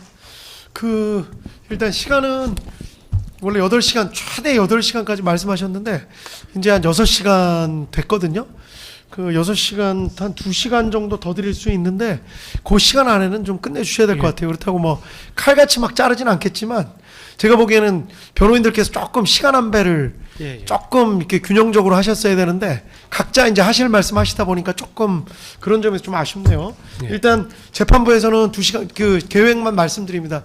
지금 아까 5시 30분 정도를 전후해서 6시간 정도는 이미 시간을 쓰셨고 한 7시 반까지는 뭐 이따가 쉬는 시간 조금 포함하면 그거보다 조금 더 길어질 텐데 가급적 그 안에 좀 시간을 좀 맞춰 주셔야 될 것 같고 끝나자마자 검찰 측에서 구형 절차 진행하고 그리고 나서 나머지 변호인들 피고인들 최후 진술 오늘은 그렇게 시간을 좀 정리를 하겠습니다. 예, 재판장님 한 말씀만 좀 올리겠습니다. 예. 아까 이제 오전에 헌법 관련된 이런 사항들 뭐 이런 것들을 이제 좀 시간을 들여서 설명을 했는데요. 사실은 이제 이게 특검이 주요 증인들을 좀 빨리빨리 진행을 해가지고 저희가 변호인 측에서도 이제 헌법 전문가라든가 이런 분들은 이제 증인으로 좀 세우거나 이렇게 했으면은 이게 이제 안 해도 될 절차인데 저희는 사실은 이런 걸 할 수 있는 시간이 전혀 없다 보니까 부득이 좀 그런데 시간이 조금 들어간 점을 재판장님께서 좀 양해해 주시면 예. 아유 저 칼같이 또 막 자르겠다고 말씀드린 건 전혀 아니고 그 정도는 이제 해 달라. 왜냐하면 지난 기일에 다 오늘 끝내겠다고 말씀까지 못 드렸기 때문에 미리 말씀을 드리려고. 왜냐하면 앉아 계신 분들도 그렇고 시간이 오늘 어떻게 될래나 뭐 좀 애매하게 생각하시는 분들이 있을 것 같아서 이쯤 돼서 계획을 어느 정도 말씀을 드리는 게 예의일 것 같아서 그렇게 했습니다. 예. 점심시간, 휴식시간에 변호인들한테 아주 그냥 사정을 아유 감사합니다. 예. 그럼 다음은 어떻게 할까요? 예, 재판장님 하여튼 구형 후에 최종 변론은 아주 거의 짧게 할 예정입니다. 그러니까 거의 이 변론을 변론 대신하는 것이라고 생각해 주시고 아니, 그걸 염두에 두고 지금 8시간 드린 거니까 원래 말씀하신 게 8시간이니까 최대. 이번에 비상계엄 선포문을 검찰께서 최근에 제출해 주셨는데 보니까 5월 17일 비상계엄에 대한 국회 통고가 5월 27일자로 된 것을 이번에 새로 발견했습니다. 이번에 그 내용이 우리 베이처 변호사님 PPT 내용에 들어가 있습니다. 그러니까 10일 후에 국회 통고가 되어진 사실 그 부분을 좀 강조해 드리도록 하겠습니다. 공판 조서에 남겨놓겠습니다. 지금 말씀하신 거. 재판장님 그리고 왜 80년 10월 26일 날 무슨 계엄 관련된 부서가 하나 있었지 않습니까? 지난번에 검찰에서 확인해 보니까 11 이제 79년 마이크 좀 대고 말씀해 주십시오. 79년 10월 26일 박정희 대통령 서거로 계엄이 이제 제주도를 제외한 전국 일원의 계엄이 선포됐다가 이제 80년 5월 18일 0시를 기해 가지고 제주도를 포함해서 계엄을 전국에 확대 시행을 했지 않습니까? 그러고 다시 80년 10월 26일 날 제주도를 제외한 것으로 계엄 시행 범위를 다시 1년 전 12.6 때처럼 축소시킨 그거더군요. 네. 알겠습니다. 그 말씀하신 것도 조서에 남겨놓도록 하겠습니다. 다음 어느 변호사님께서 변호사가 공소장 기재되어 있는 군 지휘관들 유인과 국방부 장관 교체 후 비상계엄 준비라는 항목 관련해서 2023년과 2024년 모임이 어떤 성격이었는지 거기에 관해서 이루어진 증거조사 결과에 대해서 좀 말씀드리는 그 시간을 갖도록 하겠습니다. 제목은 2024년의 모임 그거 말씀하시는 거죠? 23년 모임도 있습니다. 그럼 어떤 걸로 하실 거예요? 이 제목이요? 제목 그대로 유지하겠습니다. 제목 제목 예, 2024년의 근데 주로 모임이요. 이제 2024년 모임 위주로 설명을 드리겠습니다. 예, 예, 예, 예, 검사님들 말씀드리겠습니다. 다 확인하셨죠? 예. 예, 시작하셔도 됩니다. 예, 그 내란죄라는 것은 그 특검보님 진술대로 사전 치밀하게 준비되는 집합범입니다. 특검은 작년 말일 신청해서 올해 초에 늦은 공수처 변경으로 윤석열 대통령이 대통령 취임부터 비상계엄을 준비했다는 주장을 하고 있습니다. 특검은 더 나아가 2023년 10월부터 대통령과 김영현 장관, 그 당시 처장이었죠. 민간인인 노상원이 비상계엄을 준비하면서 여인영을 방첩사령관에, 곽정군을 특전사령관에, 이준우를 수방사령관에 임명하는 등 군 지휘관을 보임하고 그 무렵 대통령 관저 격려 만찬 등 수차례 만남을 통해 비상계엄의 필요성을 언급하면서 군 지휘관들을 유인하고 국방부 장관을 교체하여 비상계엄을 준비했다고 주장하고 있습니다.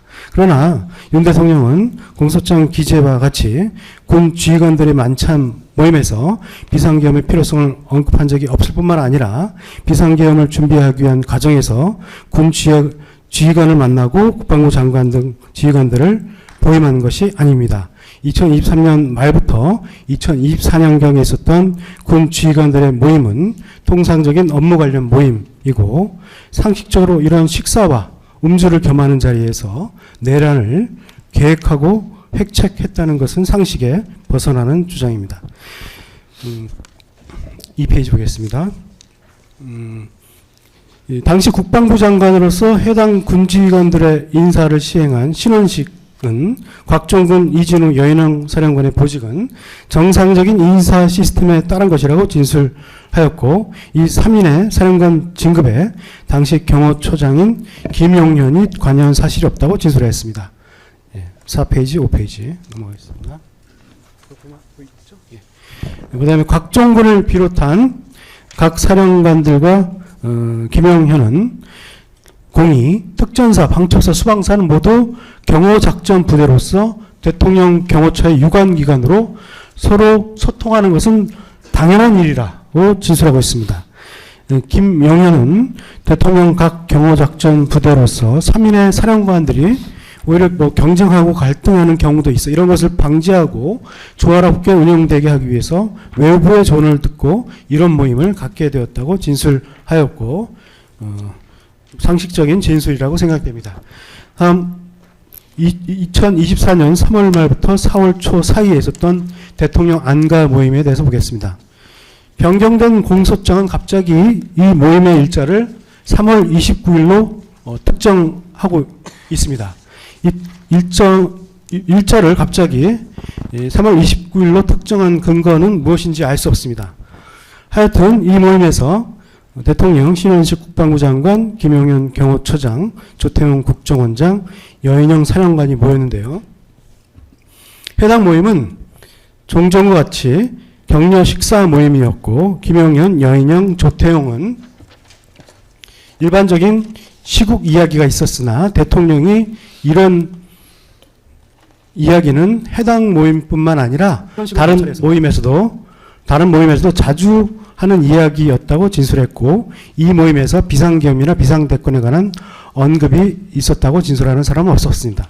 사실 저희 파일들에는 그 아직 녹취록이 나오지 않은 증언 내용을 여기 담아뒀는데요. 지금 시간 관계상 그걸 계상하는 것은 넘어가도록 하겠습니다. 예. 다음 13페이지입니다. 다음으로 2024년 4월경 경호처장 공간 모임이 문제됩니다. 여기에 참석한 사람은 김용현, 곽종근, 이진우, 여인영입니다. 이 모임에 대해서 김용현은 당시 경호처장으로서 경호작전부대에 관한 격려 식사 관례에 따른 모임이었다고 진술하고 있습니다. 시국 상황 관련 이야기가 있을 모임 자체가 아니었다고 진술하고 있습니다. 헌재에서 이준우 변호인도 해당 모임의 화제는 경호작전 관련 사항이었고 이준우도 이 법정에서 동일하게 기억한다고 진술하였습니다. 이준우는 해당 모임의 화제는 경호작전 관련 내용으로 계엄이라는 단어는 사용되지도 않았고 계엄 모의가 있을 수 없다고 진술하였습니다. 심지어 곽정근도 해당 모임은 경호처장이 격려 목적으로 초청한 것이었고 비상계엄 용어를 꺼낸 적도 없다고 진술하였습니다. 여인영도 동일하게 진술하고 있습니다. 2024년 4월 경호처장 공감 모임에서 계엄 이야기는 전혀 없었다고 진술하고 있습니다. 다음으로 2024년 5월경 강남 모처에서의 저녁 식사 모임이 문제되고 있습니다. 여기에 참석한 사람은 곽종근, 이진우, 여인영입니다. 이 모임에 관해서 이진우 변호인은 헌재에서 해당 모임의 주요 화제는 군 인사에 관한 문제였고 계엄을 상상도 못하던 시점이었다라는 점을 전제로 물어보았고, 이진우는 군사법원에서 해당 모임에서 계엄이라는 단어가 사용된 적이 없고 계엄 관련 모의가 없었다고 진술하였습니다. 곽정근도 마찬가지로 해당 모임에서 계엄이나 비상대권에 관한 대화를 한 기억이 없다고 진술하고 있습니다. 곽정근은 이 사건 법정에서 여인영이 당시 비상계엄과 관련된 이야기를 했다는 조서를 본 적이 있으나 자신은 솔직히 그 기억은 없다라고 증언하였습니다. 여인영은 이 사건 법정에서 위증죄로 특검이 무리하게 기소하는 것을 두려워하여 대부분 이 질문에 대해서 증언을 거부하면서도 당시 모임에서 비상계엄이라는 단어를 써가면서 대화했을 것 같지는 않다고 증언하였습니다. 여인영은 또 같은 법정에서 위와 같은 위증죄 기소 위협 속에서도 해당 모임에서 계엄 시 임무에 관해 논의한 사실은 없다고 증언하였습니다. 다음으로 문제되는 것이 2024년 5월 내지 6월경 삼청동 안가 모임입니다. 이 모임에는 대통령, 김용현, 여인영이 참석하였습니다. 여인영은 그날 모임이 개최된 배경과 경위를 설명하면서 해당 모임은 국정원의 대공수사권이 24년 1월 1일 거대 야당의 법률에 의해 폐지되고 대공수사권이나 대공사건들이 경찰이나 방첩사에 많이 이첩되었는데 당시 방첩사의 대공수사 상황에 대해 국방부 장관에게 보고하였더니 당시 신원식 장관이 대통령이 관심이 많으니 직접 보고하라는 이야기를 듣게 되었고 사령관이 대통령께 직접 보고하는 것이 모양새가 좋지 않아 저녁 식사에서 간단하게 보고하는 자리로 변경된 것으로 기억한다고 진술하였습니다. 김영현도 이 법정에서 같은 취지로 증언하였습니다. 여인영은 해당 모임의 주요 주제는 국정원의 대공수사권 폐지로 인한 대공수사나 간첩수사의 어려움이었다고 증언하였습니다. 여인영은 당시 대통령이 계엄이라는 말을 사용하지 않았다고 증언하였습니다. 다음으로 2024년 6월 17일 삼청동 안가 모임에 대해서 말씀드리겠습니다. 여기에 참석한 사람은 대통령, 김용현, 여인영, 곽종근, 이진우, 강호필입니다. 여기서 문제되는 공소장 내용은 김용현이 대통령에게 위 4명이 대통령께 충성을 다하는 장군이라고 하였다는 것입니다. 그러나 당시 술에 많이 취하였던 여인영은 해당 모임에 관해 별로 기억나는 것이 없는 것으로 보이고 술을 하지 않는 이진우는 헌재에서 이진우의 변호인을 통해 다음과 같은 질문을 받게 됩니다. 즉 당시 모임에 참석자들이 대부분 빠른 속도로 음주를 하였고 이 모임뿐만 아니라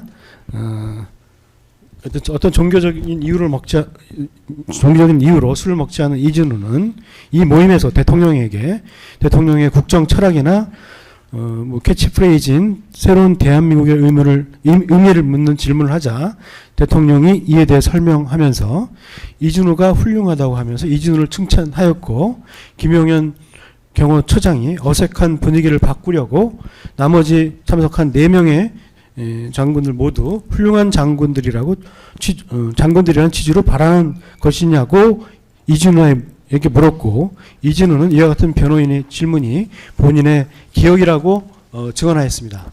이진우는 해당 모임에서 반국가 세력이나 종북 세력에 관한 말을 들은 적이 없고 해당 모임에서는 정책 관련 이야기가 많았다고 증언하였습니다. 헌재에서의 증언과 같이 이진우는 이 사건 법정에서 김용현의 이 4명 모두 충성을 다하는 장군이라는 발언은 칭찬이 이진우 본인에게 집중되자 김용현이 여기 있는 사람 모두가 충성스러운 장군이라는 취지로 이야기한 것이라고 증언하였습니다. 김용현도 이진우와 동일한 취지로 이 법정에서 증언하였습니다. 여인영은 군사법원에서 김용현의 4명이 대통령께 충성을 다하는 장군이라는 발언은 계엄과 무관하다고 진술하였습니다.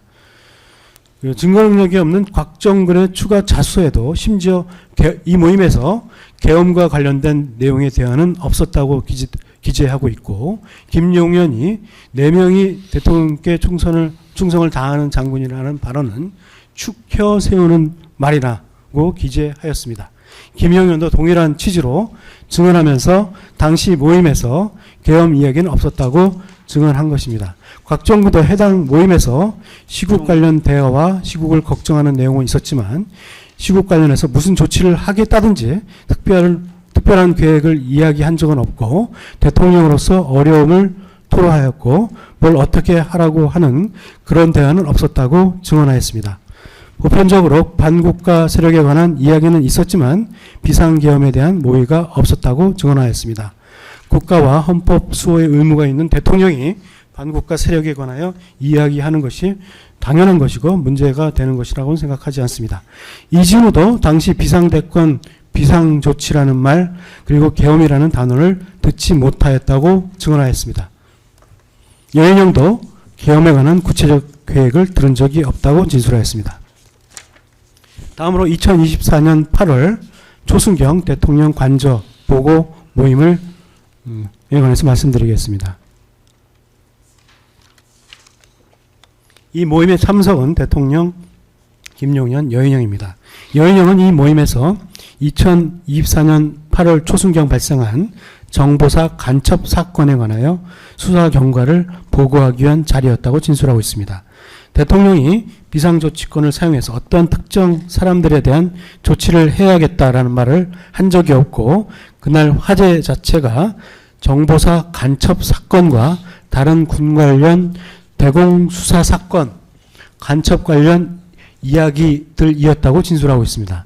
여인영은 해당 보고 자리에서 자연스럽게 일반적으로 간첩 사건 이야기가 있었기 때문에 그와 관련된 사람들, 즉 경기동부연합이나 민노총 사건 관련 인사들에 관한 이야기를 하였고 대통령이 검찰총장을 하였기 때문에 아는 이야기가 많으셨다라고 진술하였습니다. 김용현도 동일한 취지로 진술하면서 당시 국가안보, 보안, 간첩법에 관한 이야기가 있었다고 진술하였습니다. 김용현은 법정에서 공소장 기재와 같이 대통령이 현재 사법체계 하에서는 이런 사람들을 어떻게 할 수 없다는 이야기는 하지 않았고 정보사 간첩 사건에 관해서 간첩법을 적용할 수 없는 문제를 이야기했다고 증언했습니다. 여인영도 해당 보고 자리에서 계엄에 관한 계획을 들은 사실이 없다고 진술하였습니다. 김용현도 계엄에 관한 계획을 들은 적이 없다는 여인영의 증언은 사실이라고 증언하였습니다. 다음으로 2024년 10월 1일 국군의 날 행사 이후 대통령 관저 모임에 대해서 보겠습니다. 이날 모임의 참석자는 대통령, 김용현, 곽정근, 이진우, 여인영입니다. 김용현은 해당 모임은 국군의 날 행사 관련하여 격려하고 위로하는 자리였다고 증언하였습니다. 이진우도 이 사건 법정에서 이 모임에 대해서 그날 국군의 날 행사가 너무 잘 되어서 행사 끝나고 기분 좋아서 복귀하다가 연락받은 번개팀 같은 모임이었는데 8시인가 대통령 관저에서 모이게 되었고 갑자기 모이게 되면서 서울에 가까이 있는 경호작전부대 사령관이 모이게 된 자리라고 증언하였습니다. 여인영도 군사법원에서 해당 모임은 그냥 격려 목적의 자리였고 비상대권에 관한 이야기를 하는 자리가 아니었다고 진술하였습니다. 이진우는 군사법원에서 이 사건 법정에서 같은 취지로 대통령이 너무 국군의 모습에 감동하시어 번개 모임을 한다는 연락을 받고 참석했는데 계엄이라는 용어 자체도 나오지 않았고 비상대권이라는 주제도 있지도 않았다고 증언하였습니다. 이진우는 군사법원에서 해당 모임에서 나온 이야기는 거의 국군의 날 행사와 관련된 이야기였다고 증언하였습니다.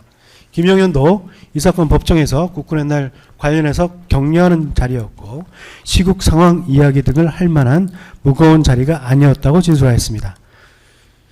이준우는 군사법원에서 해당 모임에서 대통령이 수방사에 애로사항 없냐, 도와줄 것 없냐라고 말씀하셔서 수당 이야기를 하였고 대통령이 국방부 장관에게 정책적으로 중요한 이야기니까 꼼꼼히 잘 살펴서 해주라고 하였고 그 다음에 곽정근도 특전사 인원에 관한 수당 이야기를 했을 뿐이고 계엄 이야기가 거기서 나올 수 없다라고 진술하였습니다.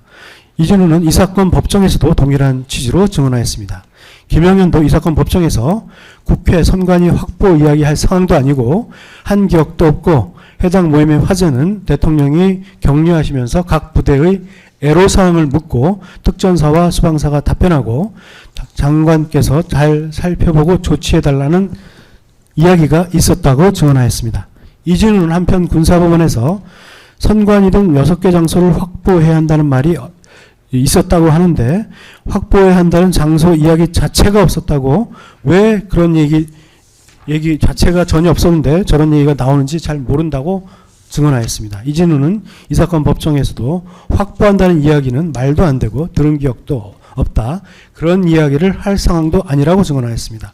김영현도 이 사건 법정에서 계엄이나 비상대권 이야기를 할 자리도 아니고 들은 적도 없다고 증언하였습니다. 이진우도 군사법원에서 당시 계엄 이야기나 비상대권 이야기는 전혀 없었다고 증언했습니다. 여인영도 군사법원에서 모임 목적 자체가 격려하는 자리였기 때문에 거기서 굳이 비상대권 이야기가 나왔을 것 같지 않다고 증언했습니다. 여인영은 이 사건 법정에서 해당 모임에서 계엄에 관한 계획을 들은 사실이 없다고 증언했습니다. 곽정근도 이 사건 법정에서 당시 모임에서 비상계엄이라는 용어가 사용되지도 않았고 비상계엄에 관한 모의를 한 적이 없고 3개 사령관이 모여서 너는 이렇게 하고 나는 저렇게 한다는 이야기, 너는 어떻게 할래, 몇 시에 할래, 그런 이야기는 해본 적이 없다고 증언했습니다. 대통령에게 불리한 진술을 하는 곽정근마저도 이 사건 계엄에 관해 어떤 계획을 3개 사령관이 모여서 상의한 적이 없다고 증언하는 것은 의미가 있다고 할 것입니다. 이 사건이 전혀 계획적이지 않고 조직적이지 않았다는 의미로 내란죄가 성립할 수 없는 사정입니다. 한편 곽정근은 해당 모임에서 피고인이 한동훈 등 일부 정치인을 호명하면서 당신 앞으로 잡아오라고 그랬다. 총으로 쏴서라도 어떻게 하겠다라는 취지로 하였다는 말로 말이 있었다는 취지로 주장하기도 합니다. 그러나 이진우는 이 사건 법정에서 특정 정치인 이름을 호명한 모임은 해당 모임이 아니라 11월 모임이고 총으로 쏴서 죽인다는 말이 있었다면 술을 마시지 않은 자신이 뚜렷이 기억할 텐데 그렇지 않았던 기억이 난다라는 취지로 증언했습니다. 김영현도 마찬가지로 곽정근의 해당 증언을 제시받고 상식적으로 생각하면 답이 될 것 같다. 대통령께서 왜 저런 말을 하시겠나 이해할 수 없다라는 취지로 증언했습니다. 다음으로 2024년 11월 9일 국방부 장관 공관 모임이 공소장상 문제됩니다. 이 모임 참석자는 나중에 대통령이 합류하였고 원래 모임은 김용현, 곽종근, 이준우, 여인영이 참석하였습니다. 여인영은 이 사건 법정에서 이 모임은 10월 국정감사가 끝난 이후 이에 대하여 격려 식사하는 자리였다고 증언하였습니다. 여인영은 군사법원에서 이 모임에서 계엄을 이야기하고 서로 임무 이야기하고 그런 성격의 자리가 아니었다라고 증언하면서 곽종근이 임무 복장 같은 것을 하였다고 하지만 그에 관한 기억이 없다고 증언하였습니다. 이준우 변호인은 당시 모임의 경위와 모임에서 있었던 상세한 화제에 관한 이준우의 기억과 당시 계엄 관련 이야기는 없었음을 전제로 곽정근에게 증인신문하였고 이준우는 이 사건 법정에서 이준우 변호인이 묻는 질문이니 본인의 기억이 맞다고 증언하였습니다. 이준우 변호인은 군사법원에서 곽정근에 대한 증인신문에서 계속하여 국회, 선관위, 민주당사 여론조사 꽃에 대하여 나온 것이 없고 동시에 부정선거가 의심된다라고 하니까 그 말 끝에 방첩 사령관이 여론조사 꽃이 의심스럽다 이런 식으로 맞장구 친 것에 불과하고 구체적으로 어디를 조사해야 한다 어디 가서 무엇을 해야 한다고 한 적이 없다고 질문하였습니다. 이진우는 이 사건 법정에서 부정선거 이야기는 있었지만 그것 때문에 장소 하나하나 열거하면서 언급하지 않았다고 증언했습니다. 여인영은 군사법원에서 본인이 계엄 시에 확보해야 할 장소 6곳을 언급하고 곽정군이 139 공수여단 예하 준비태세를 잘 유지하겠다고 이야기한 기억이 없다고 증언하였습니다. 이진우는 군사법원에서 대통령이 의기소침한 느낌이었고 국가의 리더인데 힘들어하지만 그는 더 이상 없이 잘하고 있다라는 취지에서 다 이상 없이 잘하고 있다는 취지에서 김용현 장관이 한마디씩 해보라고 이야기했을 뿐이라고 증언했습니다. 즉 이진우는 군사법원에서 김용현의 발언은 그럼에도 여기에 있는 지휘관들이 자기 역할을 하면서 대비태세에 만전을 기합니다. 대통령께 한마디씩 해보세요 라는 취지였다고 증언하였습니다. 이진우는 이 사건 법정에서 김용현의 한마디씩 해보라는 말은 힘든 상황에서도 군이 자기 역할을 잘하고 있다는 취지였다고 증언하였습니다. 이진우는 군사법원에서 해당 모임에서 계엄이라는 단어가 사용된 적 없고 해당 모임 이후 곽정근, 여인영, 이진우가 함께 모인 적이 없고 대통령이나 장관을 따로 본 적이 없다고 증언하였습니다. 이진우와 곽정근은 특검에 의하면 계엄에서 수방사령관, 특정사령관으로서 내란에서 매우 중요한 임무를 가지고 있다는 것인데 이진우와 곽정근이 11월 9일 모임 이후 주범격인 대통령이나 국방부 장관과 이 모임 이후 계엄 이전까지 거의 한 달 동안을 보지 않았다는 것은 납득하기 어렵습니다. 공소장에는 이 시기 이후에 노상원과 이나 정부서 관련 스토리만이 기재되어 있고 이 사건 계엄의 계획이나 내란의 무의 실행의 계획이 어떻게 구체화되는지 아무런 사실 기재나 입증이 전혀 없습니다.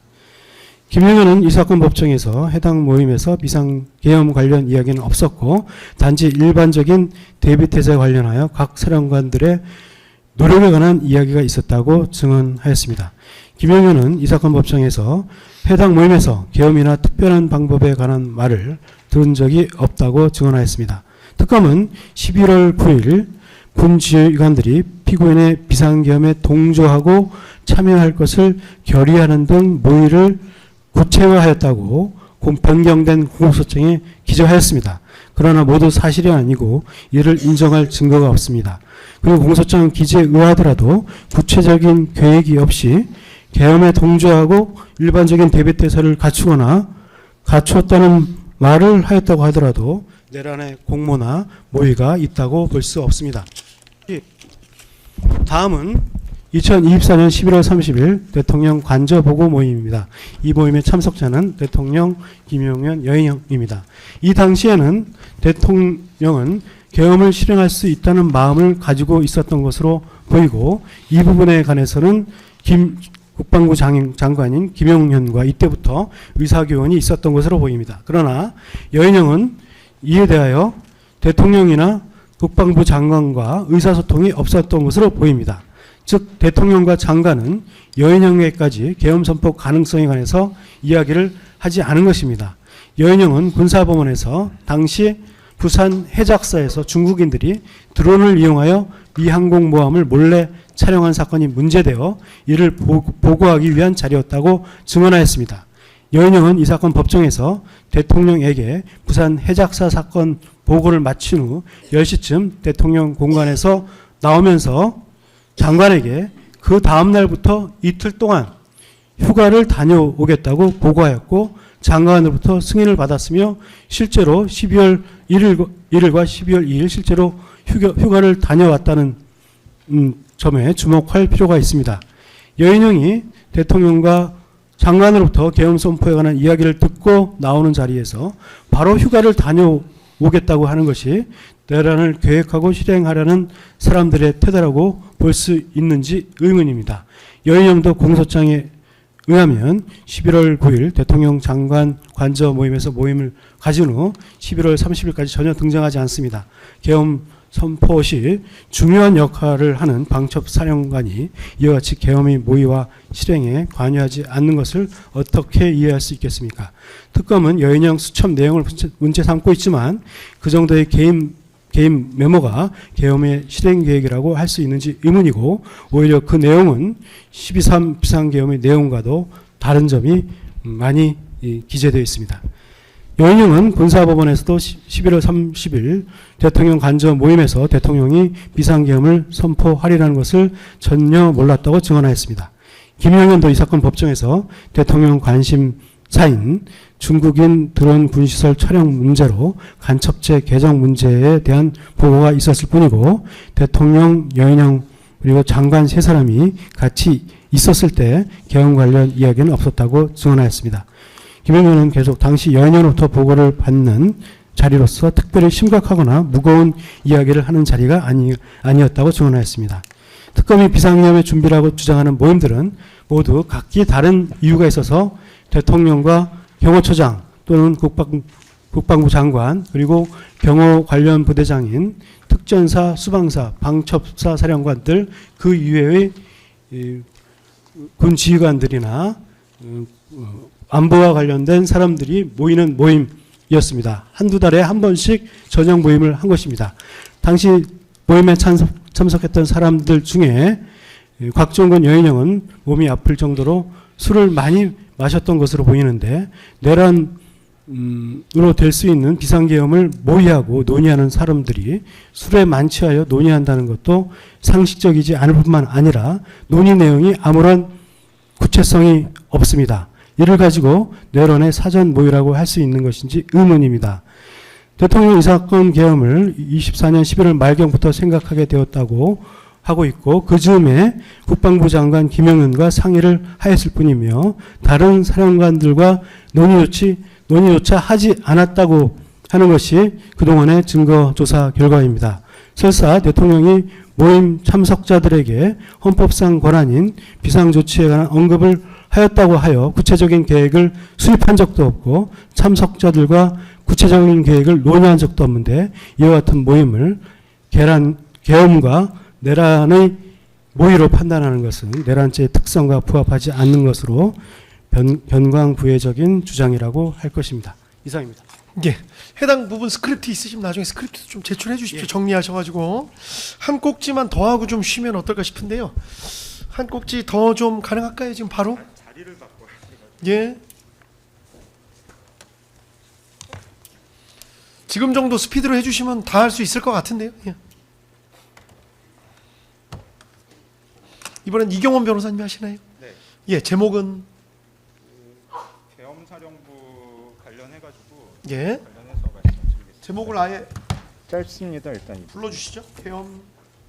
계엄사령부 등으로 제목은 되어 있습니다. 예, 예. 계엄사령부 등이요. 예, 검사님들 다 확인하셨죠? 예, 바로 시작하셔도 될 것 같습니다.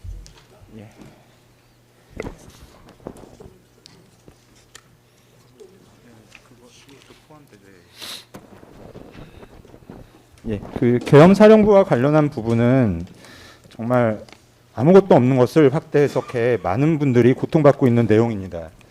사실 그분들이 무슨 잘못을 저질렀다는 것인지 모르겠습니다.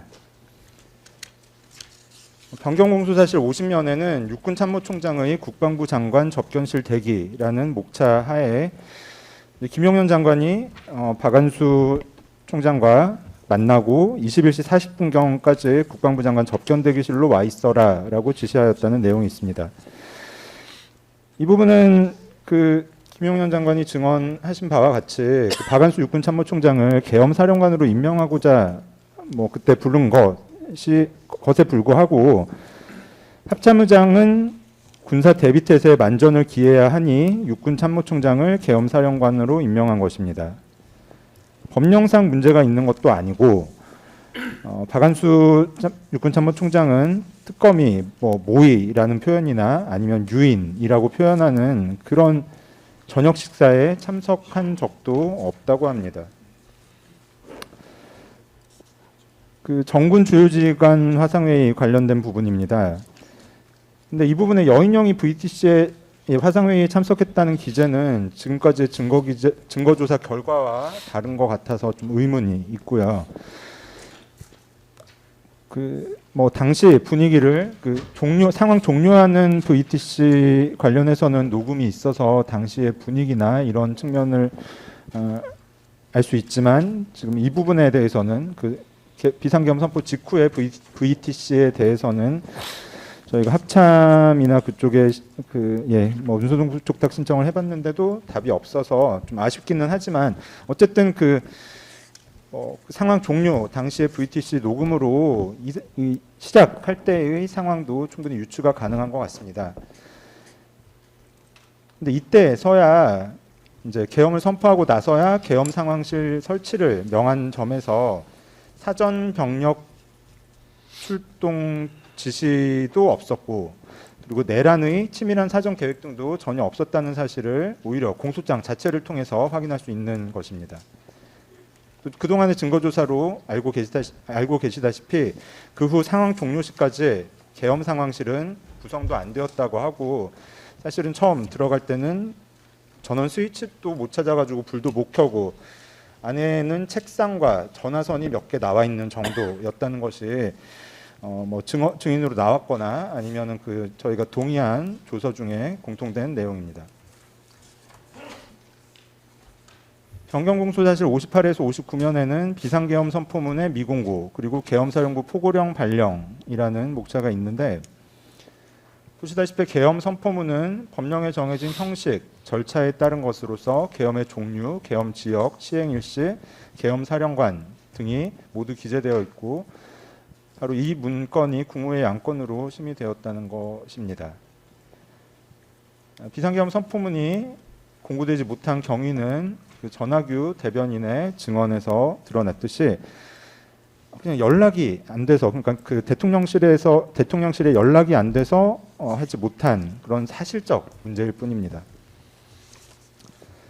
계엄사령부 포고령에 대해서는 작성 경위나 의미에 대해서는 피고인 그리고 또 김영용 국방부 장관의 법정 진술을 참조해 주시면 될 것 같고 그 이후에 있는 공소장에 기재된 뭐 포고령 1항은 어떻게 해서 위헌 위법이다라고 말씀하시는 내용은 사실 저희가 볼 때는 뭐 법리적인 오해 같은 게 있으신 것 같은데 추후 뭐 의견을 통해서 말씀드려야 될 부분이기 때문에 넘어가도록 하겠습니다. 변경공소사실 61에서 62면에는 소위 뭐 정말 뭐 계엄버스라는 명칭으로 뭐 불리는 그 부분이 나와 있는데 이 부분은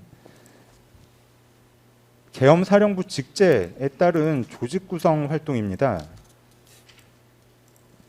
계엄 선포에 따른 적법한 모든 활동을 내란으로 만들기 위해서 이런 부분들까지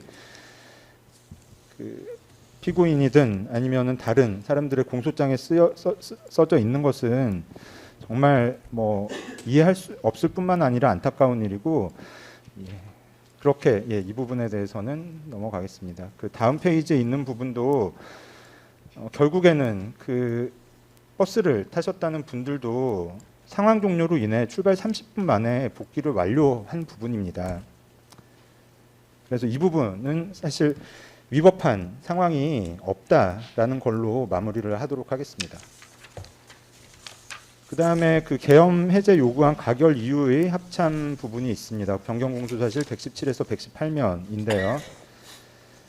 두 번째 단락을 보시면은 피고인이 즉각 비상계엄을 해제하지 않고 01시 16분부터 01시 47분경까지 결심질에서 관련 논의를 계속하였다라는 뭐 애매하고 추상적인 문구가 있습니다. 사실 관련 논의라는 게 무엇을 말하는지 전혀 알 수가 없고 피고인이나 김용현 장관, 박안수 총장, 인성환, 최병옥 등도 모두 회의는 없었다고 진술하고 있습니다. 오히려 그 자리에서는 대통령이 법령집을 찾아서 결국에는 국회법을 살펴보았다는 것이 공통된 진술인데 만약 피고인이 친위 쿠데타라는 극단적인 방법을 쓴 것이었다면 법령집을 검토하고 있었을 것인지를 진지하게, 정말 진지하게 한번 생각해 볼 필요가 있다고 생각합니다. 대통령은 권한을 적법하게 행사하려고 고민하고 검토한 것입니다. 해제 발표 및 국무회의도 그러한 그 권한을 적법하게 행사하려는 것의 일환이라고 보면 될 것 같습니다. 이 부분은 이렇게 정리하겠습니다. 알겠습니다. 이 다음 순서는 어떻게 하면 되죠? 다음에 하실 분은 순서만 좀 알려주실까요? 방첩사를 하고 그 다음에 경찰을 하겠습니다. 방첩사, 경찰, 그다음에 특전사, 정보사, 그다음에 특전사, 정보사, 특전사.